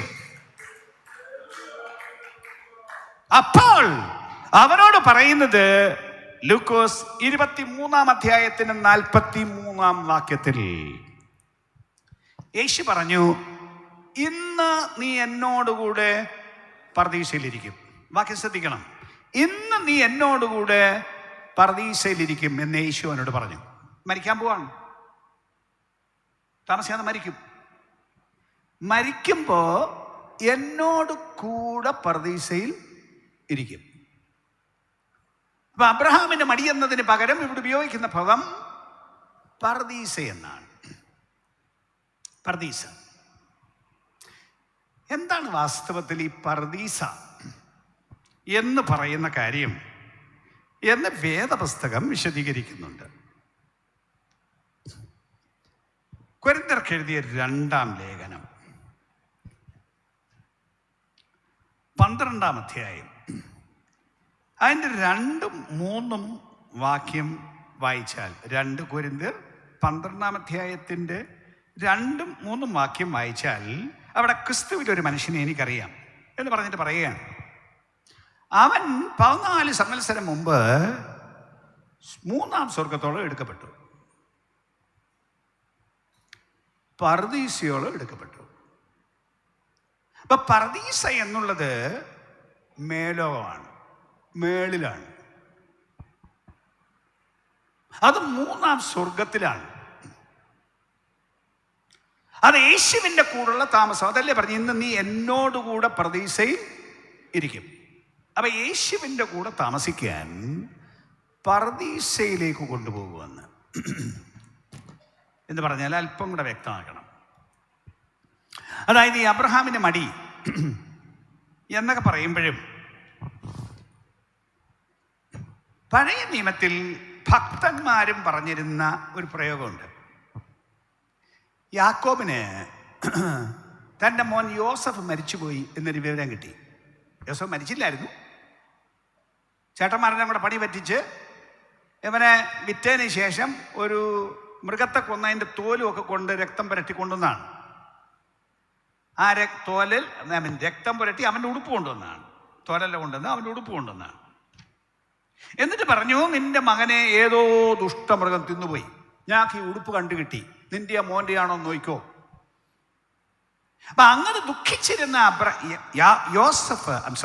യാക്കോബ് പറഞ്ഞത് ഉൽപ്പത്തി 37-ാം അധ്യായത്തിൽ 35-ാം വാക്യത്തിൽ, നിങ്ങൾ എൻ്റെ നരയെ ദുഃഖത്തോടെ പാതാളത്തിലേക്ക് ഇറങ്ങുമാറാക്കും. ഞാനിനി പാതാളത്തിൽ എൻ്റെ മകൻ്റെ ഇരിക്കെ പോവുകയേ മാർഗമുള്ളൂ. അപ്പൊ പോയത് താൻ പാതാളത്തിലാണെന്നാ പറഞ്ഞത്. പാതാളം. പക്ഷെ ഈ പാതാളം എന്ന വാക്കിന് വേദപുസ്തകം പറയുന്ന കുറെ അർത്ഥങ്ങളുണ്ട്. ആ അർത്ഥം കൂടെ ഒന്ന് പറഞ്ഞെങ്കിലേ ആശയം മനസ്സിലാവും. അതായത് പാതാളം എന്നത് വേദശാസ്ത്രം അനുസരിച്ച്, ദൈവശാസ്ത്രം അനുസരിച്ച് ഭൂമിയുടെ അടിയിലുള്ളൊരു സ്ഥലമാണ് പാതാളം. അവിടേക്ക് ഇറങ്ങും എന്നാണ് പറഞ്ഞത്. ഇറങ്ങാൻ താഴെയല്ലേ, ഇറങ്ങുന്ന താഴോട്ടാ, കയറുന്ന മേപ്പോട്ട്. അപ്പൊ താഴെയാണത്. ശരിക്കും പറഞ്ഞാൽ സംഖ്യാപുസ്തകം 14 അധ്യായത്തിന് 30 വാക്യം വായിച്ചാൽ അത് ഭൂമിയുടെ അടിയിലാണെന്നാണ് എഴുതിയിരിക്കുന്നത്. ഭൂമിയുടെ അന്തർഭാഗത്തുള്ളൊരു സ്ഥലമാണ് പാതാളം. ഈ ഭൂമിയുടെ അടിയിൽ പല പല തട്ടുകളുണ്ട്. ആ തട്ടുകളിലൊന്നാണ്, തട്ടുകളുടെ ഒരു ഭാഗത്തിൻ്റെ പേരാണ് പറയുന്നത് പാതാളം. അതിനകത്ത് തന്നെ പല തട്ടുകൾ എന്ന് പറഞ്ഞാൽ ഒന്ന് ഈ പറയുന്ന അബ്രഹാമിൻ്റെ മടി, സ്വസ്ഥമായ സ്ഥലം. ഇപ്പം നമ്മൾ നേരത്തെ ഉള്ള ഭാഗം എല്ലാം വായിച്ചാൽ ഇപ്പം ധനവാൻ അവിടെ കിടക്കുന്നു. ധനവാൻ അവിടെ കിടക്കുമ്പോൾ താൻ പറയുന്നത് എനിക്ക് ദാഹിക്കുന്നു, ഭയങ്കര ദാഹം. ഇവിടുത്തെ ചൂട് ഭയങ്കരമാണ്, ഇവിടെ ജ്വാലയാണ്. വായിക്കുന്നത് അങ്ങനെയാണ്, ജ്വാലയാണ്. അങ്ങനെ ഈ ജ്വാലയിൽ കിടന്ന് ഞാൻ വേദന അനുഭവിക്കുന്നു എന്നാണ് അവിടെ പറഞ്ഞത്.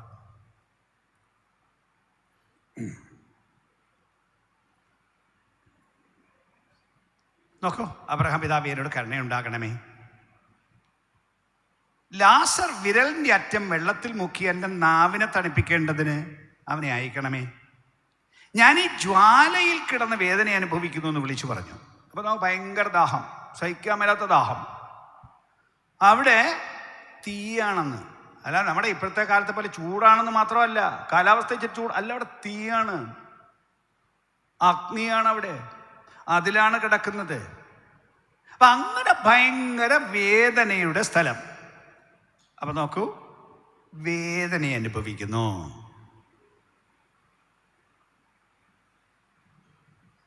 അപ്പൊ അങ്ങനെയുള്ള സ്ഥലമാണ് ഈ പറയുന്ന തട്ട്. അത് രണ്ടാമത്തെ തട്ടാണ്. ഈ രക്ഷപ്പെട്ടിട്ടില്ലാത്ത മനുഷ്യരുടെ ആത്മാവ് പോകുന്ന തട്ട്, രണ്ടാം തട്ട്. അത് അടിയിലാണ്.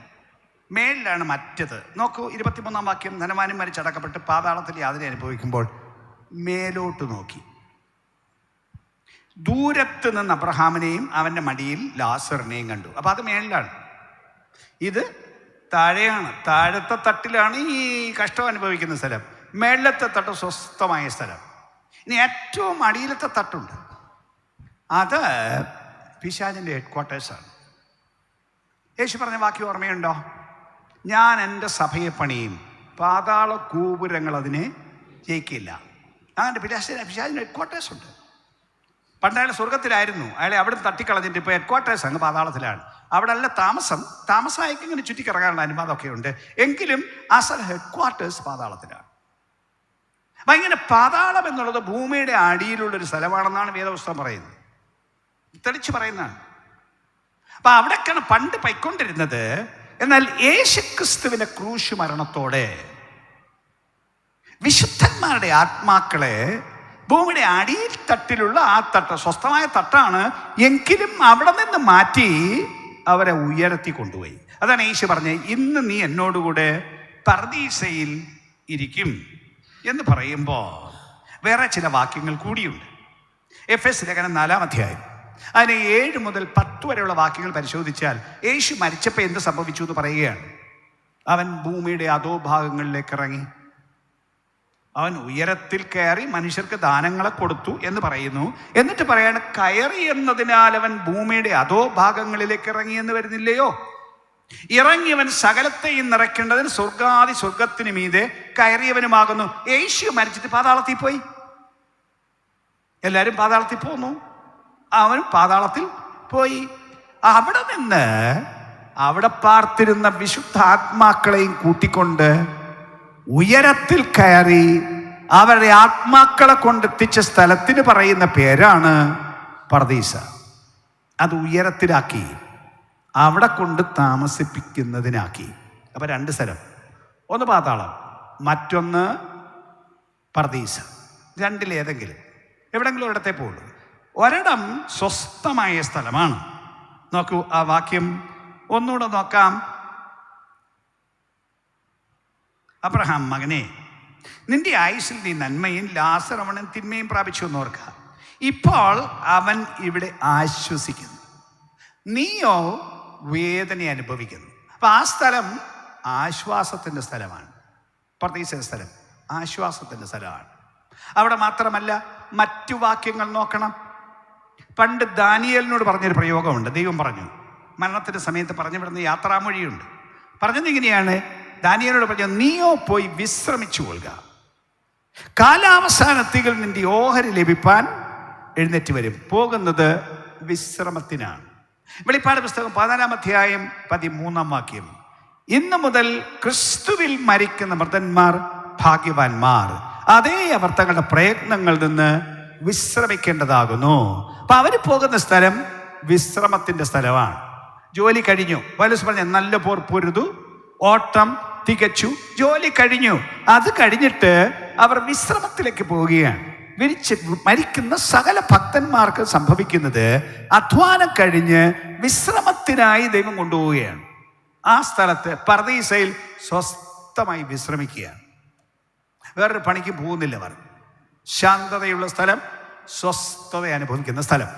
അപ്പം നമ്മുടെ വീട്ടിലെ മരിച്ചുപോയ ആ ഭക്തന്മാർ, ഈ വകുപ്പിൽപ്പെടുന്നവർ, പർദീസയിൽ പോയവർ സ്വസ്ഥമായ ഇടത്ത് താമസമാണ്. സുബോധത്തോടെ അവിടെ ഉണ്ടവര്.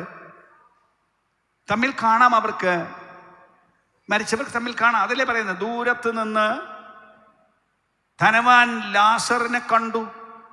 അപ്പം അങ്ങനെ കാണാം.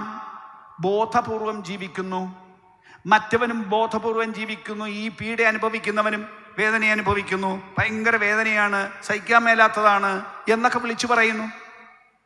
അപ്പൊ ഇപ്പൊ തന്നെ ആ വേദനയും മരിച്ച സെക്കൻഡിൽ ആരംഭിക്കുകയാണ്. ഒരാൾ സ്വസ്ഥതയിലേക്ക് പോകുന്നു, മറ്റൊരാൾ ദണ്ഡനത്തിലേക്ക് പോകുന്നു. അപ്പൊ തന്നെ ആരംഭിക്കുകയാണ്. അല്ലാതെ വരാനൊരു ഭാവി കാലത്ത് മാത്രമല്ല മനുഷ്യൻ ഈ കഷ്ടത്തിലേക്ക് പോകുന്നത്. ഒന്നുകൂടെ പറയുന്നു, ഈ ശരീരത്തിൽ നിന്ന് ആള് പോയാൽ ഒന്നുകിൽ സ്വസ്ഥതയിലേക്ക് പോകും, ഇല്ലെങ്കിൽ ദണ്ഡനത്തിലേക്ക് പോകും. കുറച്ച് പേർ ആത്മഹത്യ ചെയ്യും ജീവിതത്തിന്റെ പ്രശ്നങ്ങളിൽ നിന്ന് രക്ഷപ്പെടാൻ. മേ ബി രോഗത്തിന്റെ ഭയങ്കര നിമിത്തം വേദന സഹിക്കാൻ മേലാതെ ആത്മഹത്യ ചെയ്തേക്കാം. സാമ്പത്തിക പ്രതിസന്ധി നിമിത്തം രക്ഷപ്പെടാൻ വേണ്ടി ആത്മഹത്യ ചെയ്തേക്കാം. മനപ്രയാസം മാറാൻ വേണ്ടിയാണ് പലരും ചെയ്യുന്നത്. പക്ഷെ തിരിച്ചറിയണം, മനപ്രയാസം മാറില്ല, ഒരു ദണ്ഡനവും മാറില്ല. ആ സെക്കൻഡ് മുതൽ അസഹനീയമായ ദണ്ഡനത്തിലേക്ക് പോകാൻ, നിലവിളിക്കുന്ന ദണ്ഡനത്തിലേക്ക് പോവുകയാണ്, താങ്ങാൻ മേലാത്ത ദണ്ഡനത്തിലേക്ക് പോവുകയാണ്.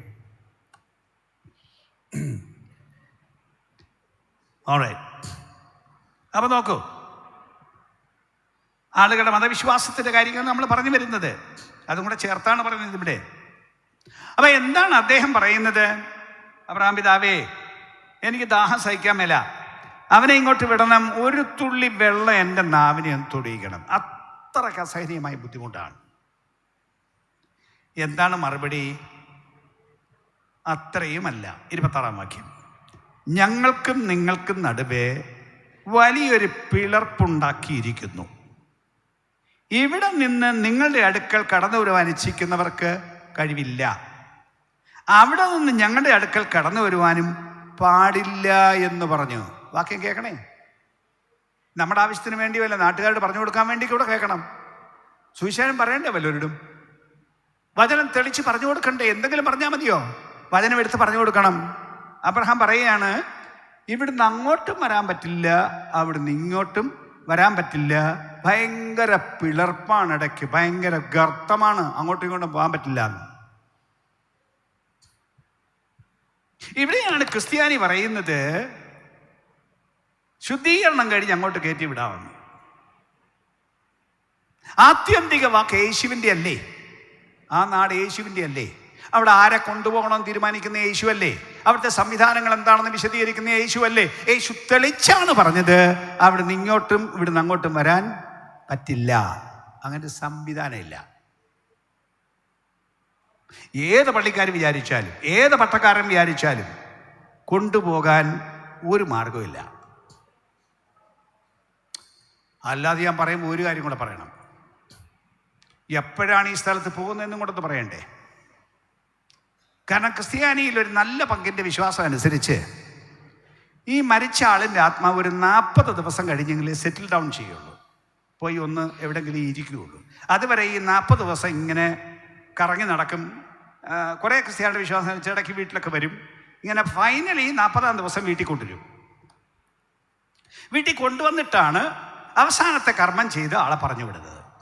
അപ്പോൾ 40ാമത്തെ ദിവസം സെറ്റിൽ ഡൗൺ ചെയ്യാം എന്നാണ് അവരുടെ വിശ്വാസം. അപ്പം 40 ദിവസം ഇങ്ങനെ നടക്കുമെന്ന്, കറങ്ങി നടക്കുമെന്ന്. ഞാൻ പറഞ്ഞല്ലോ, ഉള്ള വിശ്വാസമാണ് ഞാൻ ഈ പറയുന്നത്. ആരെ ആക്ഷേപിക്കാൻ പറയുന്നതല്ല, ക്രിസ്ത്യാനിയുടെ വിശ്വാസം പറയാണ്. ഒരു പക്ഷെ അവർ ധരിക്കുന്നത് അല്ല, പക്ഷേ എന്നല്ല, അങ്ങനെയാണ്. യേശു 40ാം പക്കമാണ് സ്വർഗത്തിൽ പോയത്, അതുകൊണ്ട് ഇവർ 40 ദിവസം ഇങ്ങനെ കറങ്ങുമെന്നാണ്. അല്ലെന്നേ, യേശു 3ാം ദിവസം മരിച്ചവൻ ഉയർത്തെഴുന്നേറ്റു. ആത്മാവ് കറങ്ങി നടക്കുകയായിരുന്നില്ല, മരിച്ചവൻ ഉയർത്തെഴുന്നേറ്റവൻ 40 ദിവസം അനേകർക്ക് പ്രത്യക്ഷമായി സഞ്ചരിക്കുകയായിരുന്നു. അല്ല, യേശുവിൻ്റെ ആത്മാവ് സഞ്ചരിക്കുകയല്ലായിരുന്നു. യേശു ശരീരത്തോടെ, സ്വർഗീയ ശരീരത്തോടെ സഞ്ചരിച്ച് പ്രത്യക്ഷപ്പെടുകയായിരുന്നു. യേശുവിൻ്റെ വാക്ക് ശ്രദ്ധിക്കൂ. എപ്പോൾ പോകുന്നതാണ്? ഇന്ന് നീ എന്നോടുകൂടെ പർദീസയിൽ ഇരിക്കും. ഇന്ന്. എപ്പോ? മരിച്ച ദിവസം പറയാണ്, മരിക്കുന്ന ദിവസം പറയാണ്, ഇന്ന് നീ എന്നോടുകൂടെ പർദീസയിൽ ഇരിക്കും. വാക്കിൻ്റെ അർത്ഥം, ഈ ശരീരത്തിൽ നിന്ന് എപ്പോൾ ആള് പോകുമോ അന്നേരം എവിടെ പോകാൻ റെഡിയായിരുന്നോ അവിടെ പോകും. അത്രയേ ഉള്ളൂ. ലളിതമായി പറയുകയാണ്, എവിടെ പോകാൻ റെഡിയായിരുന്നോ അവിടെ പോകും. പർദീസയിൽ പോകാൻ റെഡിയായിരുന്നോ പർദീസയിൽ പോകും. ദൂതന്മാർ വന്ന് കൊണ്ടുപോകും. അകമ്പടി വരുന്ന ദൂതന്മാരുണ്ട്. ജീസസ്. കുറെ ഭക്തന്മാർ അങ്ങനെയും കണ്ടിട്ടുള്ളത് കേട്ടിട്ടുണ്ടോ? മരിക്കുന്ന നേരം ദേ ദൂതൻ വരുന്നു എന്നൊക്കെ പറഞ്ഞ ചില ആളുകളെ കണ്ടിട്ടുണ്ടോ? അതെന്നെ, വരും അങ്ങനെ ദൂതൻ. നിങ്ങളുടെ വീട്ടിൽ എൻ്റെ വീട്ടിൽ സംഭവിച്ചത് ഞാൻ കേട്ടിട്ടുണ്ട്. ദൂതന്മാർ വന്ന് കൊണ്ടുപോകും. അല്ല, മറ്റവരെയും അതിന് തക്ക ആളും വന്ന് കൊണ്ടുപോകും. ചിലർ മരണനേരം ആലറി നിലവിളിക്കാറില്ലേ? ദേ ചങ്ങലയും കൊണ്ടുവരുന്നു എന്ന് പറയുന്നത് കേട്ടില്ലേ? കൊണ്ടുപോകാൻ കാലം വന്നു എന്നേ, അതിൻ്റെ ദൂതം വന്നു കൊണ്ടുപോകാൻ. അപ്പൊ അങ്ങനെ തന്നെയാണ്. അപ്പൊ ഒന്നെങ്കിൽ പാതാളം, അല്ലെങ്കിൽ പർദീസ. എന്ന് പോകും? അന്ന് പോകും. ക്രിസ്ത്യാനിയെ വഞ്ചിക്കപ്പെടരുത്. മതം എന്തെങ്കിലുമൊക്കെ പറഞ്ഞു പഠിപ്പിച്ച് നിങ്ങൾക്കൊരു മിഥ്യാധാരണ തന്ന് നിങ്ങളെ രക്ഷിച്ചോളുമെന്ന ധാരണ അസ്ഥാനത്താണ്. അങ്ങനെ രക്ഷിക്കാൻ ഒരു വഴിയില്ല. അവനവൻ ശരീരത്തിലിരിക്കുമ്പോൾ ചെയ്തത് നല്ലതാകിലും തീയതാകിലും അതിന് തക്കവണ്ണം പ്രാപിക്കേണ്ടതിന് നാം ഏവരും ക്രിസ്തുവിന്റെ ന്യായാസനത്തിന്റെ മുമ്പാകെ വെളിപ്പെടണം. ഒന്നുകൂടെ ഞാൻ വിളിച്ചു പറഞ്ഞ, ഏത് ക്രിസ്ത്യാനിയും കേൾക്കണം, തിരിച്ചറിയണം, ഈ പുസ്തകമാണ് സത്യം, ഇതിനപ്പുറം വേറെ ഒരു സത്യമില്ല. ഈ പുസ്തകം പറയുന്നു, യേശു പറയുന്നു, ഇതാണ് വഴി, വേറെ വഴിയില്ല. ജീസസ് റബല ഹതിനികസ്യ. സത്യം തിരിച്ചറിയാതെ വണ്ണം മനുഷ്യന്റെ മനസ്സിനെ കുരുടാക്കിയ ഈ ലോകത്തിന്റെ അധിപതി ഇങ്ങനെ പലതും മനുഷ്യനെ പറഞ്ഞ് മനസ്സിലാക്കിയിരിക്കുന്നിടത്ത് ഇന്ന് രാത്രി ആ യാഥാർത്ഥ്യത്തിന്റെ മേൽ ആധിപത്യം ഏറ്റെടുക്കാൻ ഞാൻ ഈ സഭയോടും വന്നുകൂടിയ പെന്തിക്കോസ്തുകാരോടും പറയുന്നു. ഇത്തരത്തിൽ പറഞ്ഞ് പഠിപ്പിച്ച് സത്യം തിരിച്ചറിയാൻ കഴിയാതെ മനുഷ്യനെ മിഥ്യാബോധത്തിലാക്കി പാതാളത്തിലേക്ക് വിടുന്ന ഈ സമ്പ്രദായത്തിൽ നിന്ന് മനുഷ്യൻ രക്ഷപ്പെടണം. ഹൃദയ ദൃഷ്ടി പ്രകാശിച്ചു വരണം. ഈ ബ്ലസ് ഇളമ്പലെന്ന് പറഞ്ഞ യോഗം നടത്തുന്ന ഈ ദിവസം, ഇന്ന് രാത്രി ഈ അന്തരീക്ഷ മണ്ഡലത്തിന്റെ മേൽ, ഈ എളമ്പൽ പ്രദേശത്തെ ആകാശമണ്ഡലത്തിന്റെ മേൽ ഒരു സ്വാതന്ത്ര്യം ഉണ്ടായി വരട്ടെ. ചില കണ്ണുകൾ തുറക്കപ്പെടേണ്ടതിന് ദൈവപ്രവൃത്തി, ആത്മപ്രവൃത്തി അന്തരീക്ഷത്തിന് മേൽ വെളിപ്പെട്ടു വരട്ടെ. സത്യം തിരിച്ചറിയുവാൻ ചില കണ്ണുകൾ തുറക്കപ്പെടട്ടെ.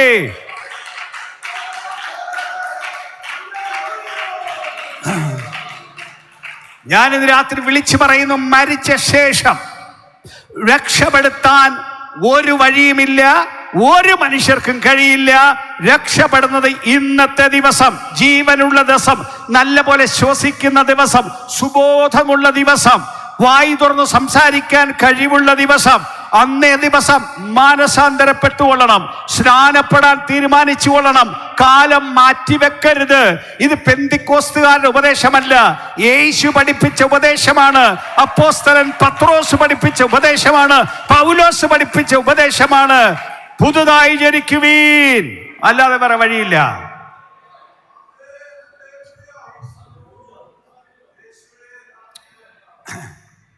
ആമേൻ. അപ്പൊ ഈ കാലം ഞാൻ ഒന്നുകൂടെ പറയുന്നു, ഒരു കൂട്ടർക്ക് സ്വസ്ഥതയുടെ കാലമാണ്. വിശ്രമിക്കാൻ പോയിരിക്കുകയാണ്. അവരുടെ എനിക്ക് വേറെ പണിയൊന്നും ചെയ്യത്തില്ല. അവരുടെ ആർക്ക് വേണ്ടിയും പ്രാർത്ഥിക്കാൻ പോവില്ല. അങ്ങനെയാണ് വചനം പറയുന്നത്. ഞാൻ മുമ്പ് വായിച്ച വാക്യല്ലേ, ദാനിയേലിനോട് പോയി വിശ്രമിച്ചു കൊള്ളുക, കാലാവസാനത്തിൽ നിന്റെ ഓഹരി ലഭിപ്പാൻ എഴുന്നേറ്റ്. ഒരു ഏറ്റവും ഭക്തനായിരുന്നു ദാനിയേൽ. ദൈവം ഒരു റിമാർക്കും പറഞ്ഞിട്ടില്ലാത്ത ഒരുത്തൻ എന്ന് മാത്രമല്ല, അത്രയ്ക്ക് ഭക്തനെന്ന് ദൈവവും ലോകവും സാക്ഷിച്ച ആളാണ് ദാനിയേൽ. പുതിയ നിയമത്തിലെ വാക്യം ഞാൻ പറഞ്ഞില്ലേ, ഇന്നു മുതൽ കർത്താവിൽ മരിക്കുന്ന വൃതന്മാർ ഭാഗ്യവാന്മാർ. അതേ, അവർ തങ്ങളുടെ പ്രയത്നങ്ങളിൽ നിന്ന് വിശ്രമിക്കേണ്ടതാകുന്നു. അവരുടെ പ്രവൃത്തി അവരെ പിന്തുടരുന്നു. മരിച്ചു കഴിഞ്ഞ് വേറെ ആരും നിങ്ങൾക്ക് വേണ്ടി പ്രാർത്ഥിക്കില്ല. മരിച്ചവരും നിങ്ങൾക്ക് വേണ്ടി പ്രാർത്ഥിക്കുന്നില്ല. ജീവനോടിരിക്കുന്ന നിങ്ങൾക്ക് വേണ്ടിയും മരിച്ച ആരും പ്രാർത്ഥിക്കുന്നില്ല. മരിച്ചിട്ട് ഉയർത്തെഴുന്നേറ്റ് സ്വർഗത്തിൽ പോയ യേശു പ്രാർത്ഥിക്കും എന്നല്ലാതെ മരിച്ചവരെ പ്രാർത്ഥന കേൾപ്പിച്ചിട്ടില്ല. സുഹൃത്തുക്കളെ, തിരിച്ചറിയണമേ. അവരുടെ പേരും പറഞ്ഞ് ഇക്കാര്യങ്ങൾ ഗ്രഹിപ്പിക്കുന്ന ക്രിസ്തീയ സമൂഹം തിരിച്ചറിയട്ടെ. അങ്ങനെ സംഗതിയില്ല.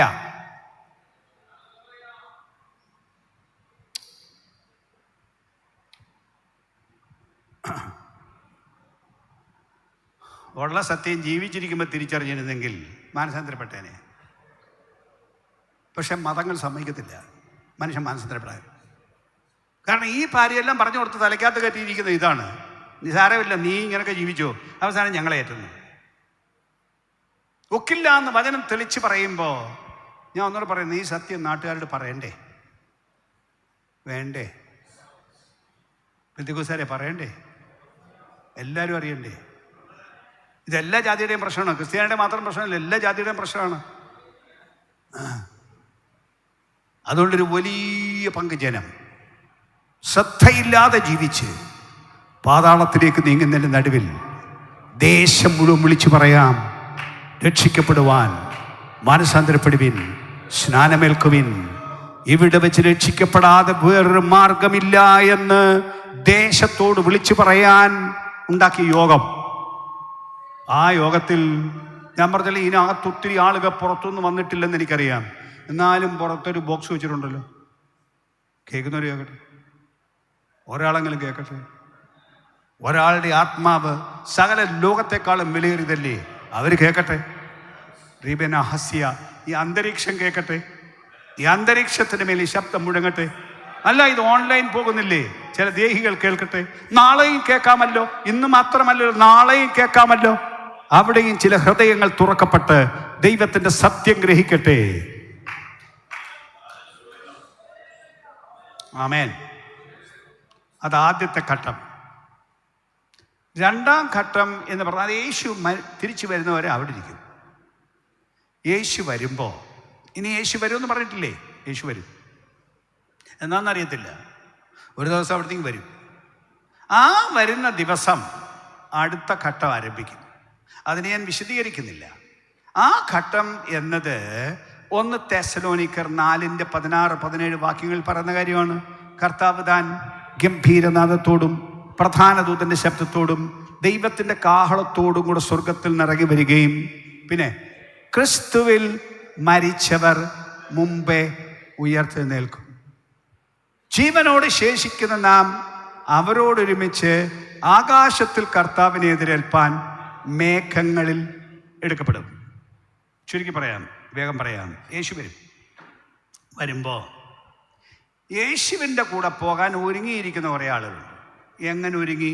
ഈ പറഞ്ഞ പോലെ മാനസാന്തരപ്പെട്ടു, സ്നാനപ്പെട്ടു, മാത്രം പോരാ, ദൈവത്തിൻ്റെ ഇഷ്ടത്തിന് ജീവിക്കുന്നു, ഈ വചനം അനുസരിച്ച് ജീവിക്കുന്നു, വിശുദ്ധമായി ജീവിക്കുന്നു. അങ്ങനെ ആ വരം ആകാംക്ഷ കയറി ലോകത്തിലെ മോഹം അല്ലവർക്ക്. യേശു വരണം, യേശുവിൻ്റെ കൂടെ പോകണം. ലോകത്തിൽ ജീവിക്കുന്നു, ശരിയാണ്, ജോലി ചെയ്യുന്നു, സമ്പത്തുണ്ടാക്കുന്നു, ഒക്കെ ചെയ്യുന്നു. പക്ഷെ ആശ്രയം അതിലല്ല, മനസ്സതിലല്ല. അവരുടെ മോഹം ലോകത്തിലെ കാര്യങ്ങളിലല്ല, അവരുടെ മോഹം സ്വർഗീയ കാര്യങ്ങളിലാണ്. അങ്ങനെ നോക്കിപ്പാർക്കുന്ന ഒരു കൂട്ടം ആളുകൾ, വേറൊരു ഭാഷയിൽ പറഞ്ഞാൽ അവിടുത്തെ പൗരത്വം എടുത്ത് ഇവിടെ വെച്ച് തന്നെ. അങ്ങനെ സൗകര്യമുണ്ട്. അവിടുത്തെ പൗരത്വം എടുക്കാം. ആ പൗരത്വം എടുത്തിട്ട് ഇങ്ങനെ നോക്കിയിരിക്കുകയാണ് എപ്പോഴാണ് പോക്കെന്നറിയാൻ. വണ്ടി വന്നെങ്കിലേ പോകാൻ പറ്റുള്ളൂ. ആ വണ്ടി വരാൻ വേണ്ടി കാത്തിരിക്കുകയാണ്. വണ്ടി വരുന്നത് വണ്ടിയും കൊണ്ട് വരുന്ന യേശുവാണ്. ആ വരുമ്പോ ആകാശത്തിൽ കർത്താവിനെ എതിരേൽപ്പാൻ മേഘങ്ങളിൽ അവിടെ എടുക്കപ്പെടും. അതിനു മുമ്പ് മണ്ണി കൊണ്ടുവച്ച ശരീരം ജീവനോട് എഴുന്നേറ്റ് വരും. ദ്രവിച്ചു പോയ ശരീരം ഇല്ലേ, അത് വീണ്ടും ജീവിച്ചു വരും. ആ ശരീരത്തിന് വലിയ വലിയ സ്വഭാവങ്ങളുണ്ട്. 1 Corinthians 15 വിശദീകരിച്ചിട്ട് കൂടുതൽ അന്ന് എങ്ങനെ ഇരിക്കും എന്നൊക്കെ അറിയാൻ ആഗ്രഹമുള്ളവർ വീട്ടിൽ പോയി വിശദമായി വായിച്ചു നോക്കണം. മനസ്സെടുത്ത് സമയമെടുത്ത് വായിച്ചു നോക്കണം. 1 Corinthians 15 ആ ശരീരത്തിൻ്റെ സ്വഭാവ ഗുണങ്ങളെല്ലാം അവിടെ പറഞ്ഞിട്ടുണ്ട്. അങ്ങനെ ഒരു ശരീരത്തോട് എഴുന്നേറ്റ് വരും. അല്ല ജീവനോടിരിക്കുന്ന മനുഷ്യരും 1 സെക്കൻഡ് കൊണ്ട് അങ്ങനെ അങ്ങ് മാറും. ഇതങ്ങ് മാറും. ഈ മണ്ണങ്ങ് മാറും. ഈ മണ്ണ് മേപ്പോട്ട് കൊണ്ടുപോകാൻ കൊള്ളില്ല.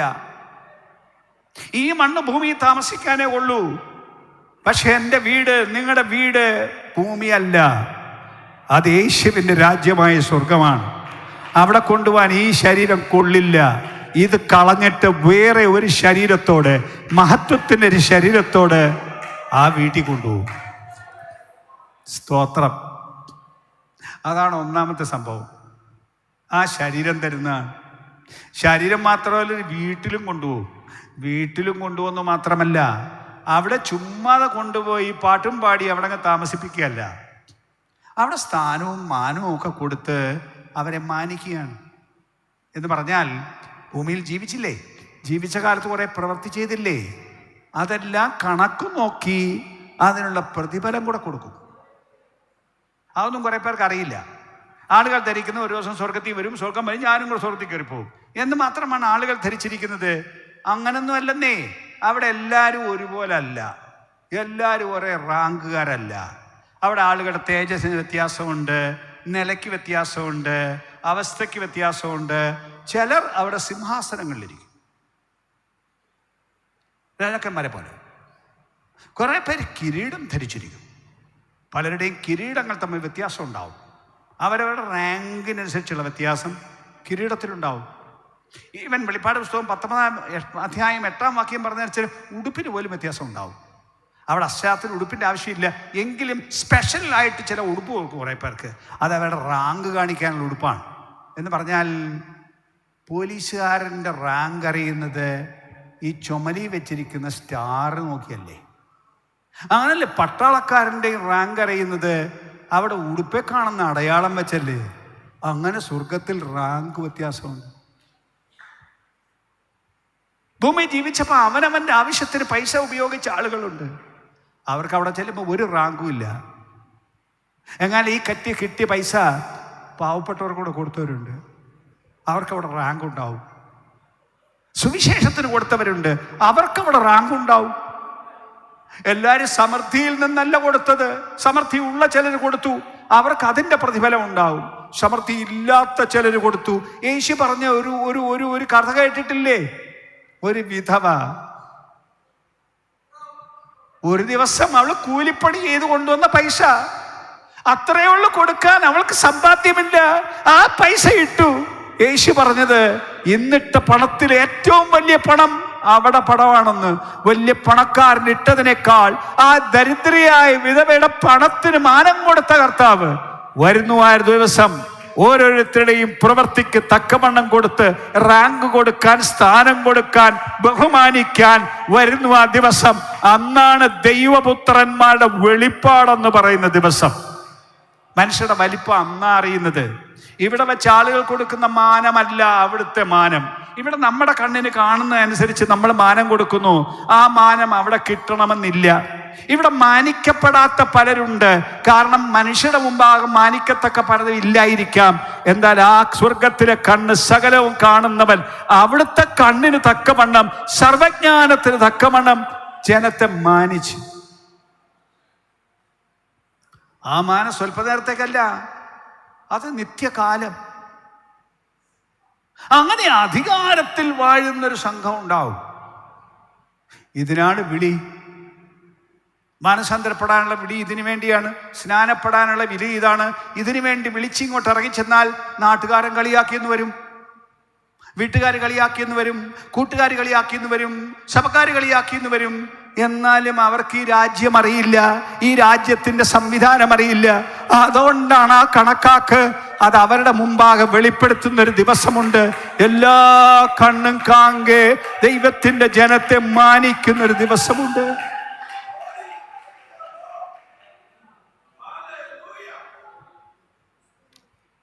അവിടെ പോയി റാങ്ക് വാങ്ങിക്കാൻ വല്ലതൊക്കെ ചെയ്തിട്ടുണ്ടോ? അതോ മാനസാന്തരപ്പെട്ട് സ്നാനപ്പെട്ടു എന്നും പറഞ്ഞ് ഇരിക്കുന്നേ ഉള്ളോ? പോരാന്നേ വല്ലതൊക്കെ ചെയ്യണം. പൈസയില്ലേ ഉള്ളത് ദൈവരാജ്യത്തിന് കൊണ്ട് ചെലവഴിക്കണം. പാവപ്പെട്ടവരുടെ കൂടെ കൊടുക്കണം. വലിയ വീട് വെക്കുന്നില്ലേ, വീട് വെക്കുന്ന സമയത്ത് പാവപ്പെട്ടവരുടെ കൊച്ചു വീടോട് വെച്ച് കൊടുക്കണം. വലിയ പണം മുടക്കി മക്കളെ കെട്ടിക്കുന്നില്ലേ, മക്കള് കണ്ടമാനം കാശ് വാങ്ങി കെട്ടുന്നില്ലേ. പാവപ്പെട്ട പെമ്പിളാരെ കെട്ടിക്കാതെ എത്ര എണ്ണം കേരളത്തിൽ നിൽപ്പുണ്ട്. അവർക്കൂടെ സഹായം ചെയ്യണം.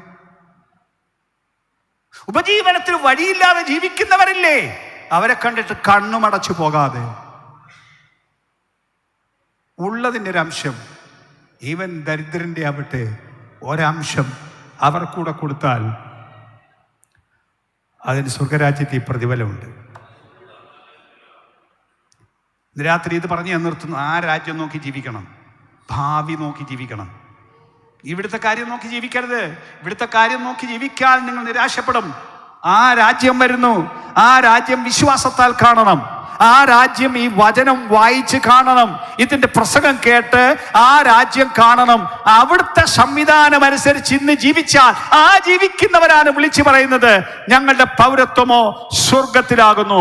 കേവലം ഇവിടെയല്ല, ഞാൻ ഇന്ത്യൻ പൗരനാണെന്ന് സത്യം.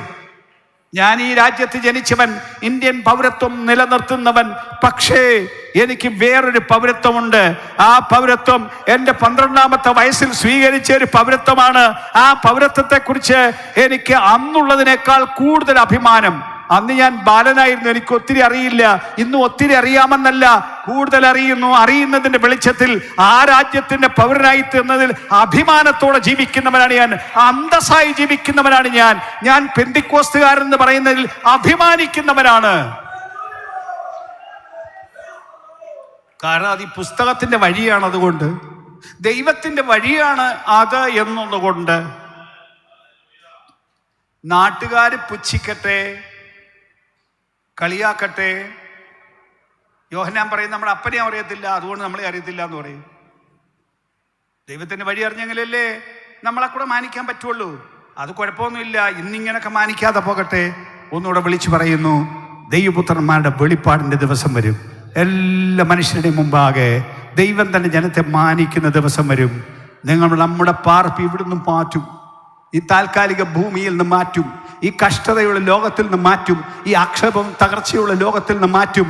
പോയി സ്വസ്ഥമായി നിത്യമായി മഹത്വത്തോടെ ജീവിക്കാൻ മനുഷ്യരെ ദൈവം വിളിക്കുന്നു. എല്ലാ മനുഷ്യരെയും വിളിക്കുന്നു. ചിലരെ മാത്രമല്ല, ക്രിസ്ത്യാനിയെ മാത്രം വിളിക്കുന്ന വിളിയല്ലിത്.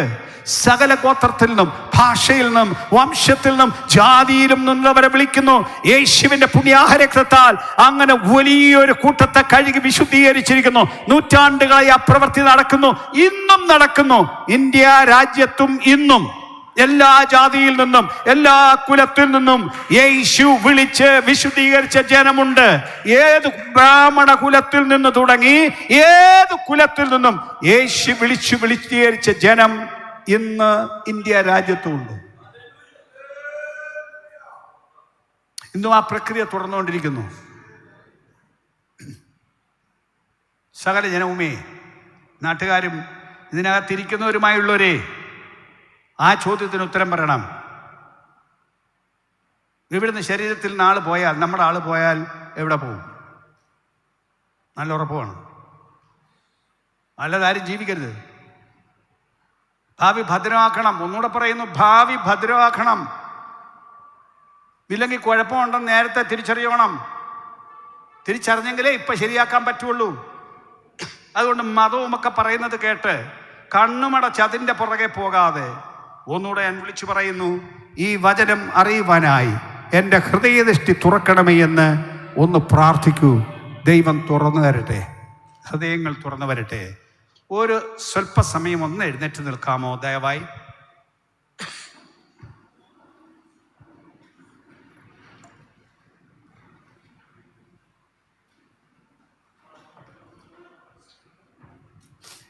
ഇളമ്പൽ അസംബ്ലീസ് ഓഫ് ഗോഡ് സഭ ഈ നാടിൻ്റെ അനുഗ്രഹത്തിന് വേണ്ടി വെച്ച യോഗം. അങ്ങനല്ലേ യോഗത്തിൻ്റെ പേര് തന്നെ? ഇളമ്പൽ എന്നല്ലേ? നാടിൻ്റെ അനുഗ്രഹത്തിന് വേണ്ടി യോഗമല്ലേ?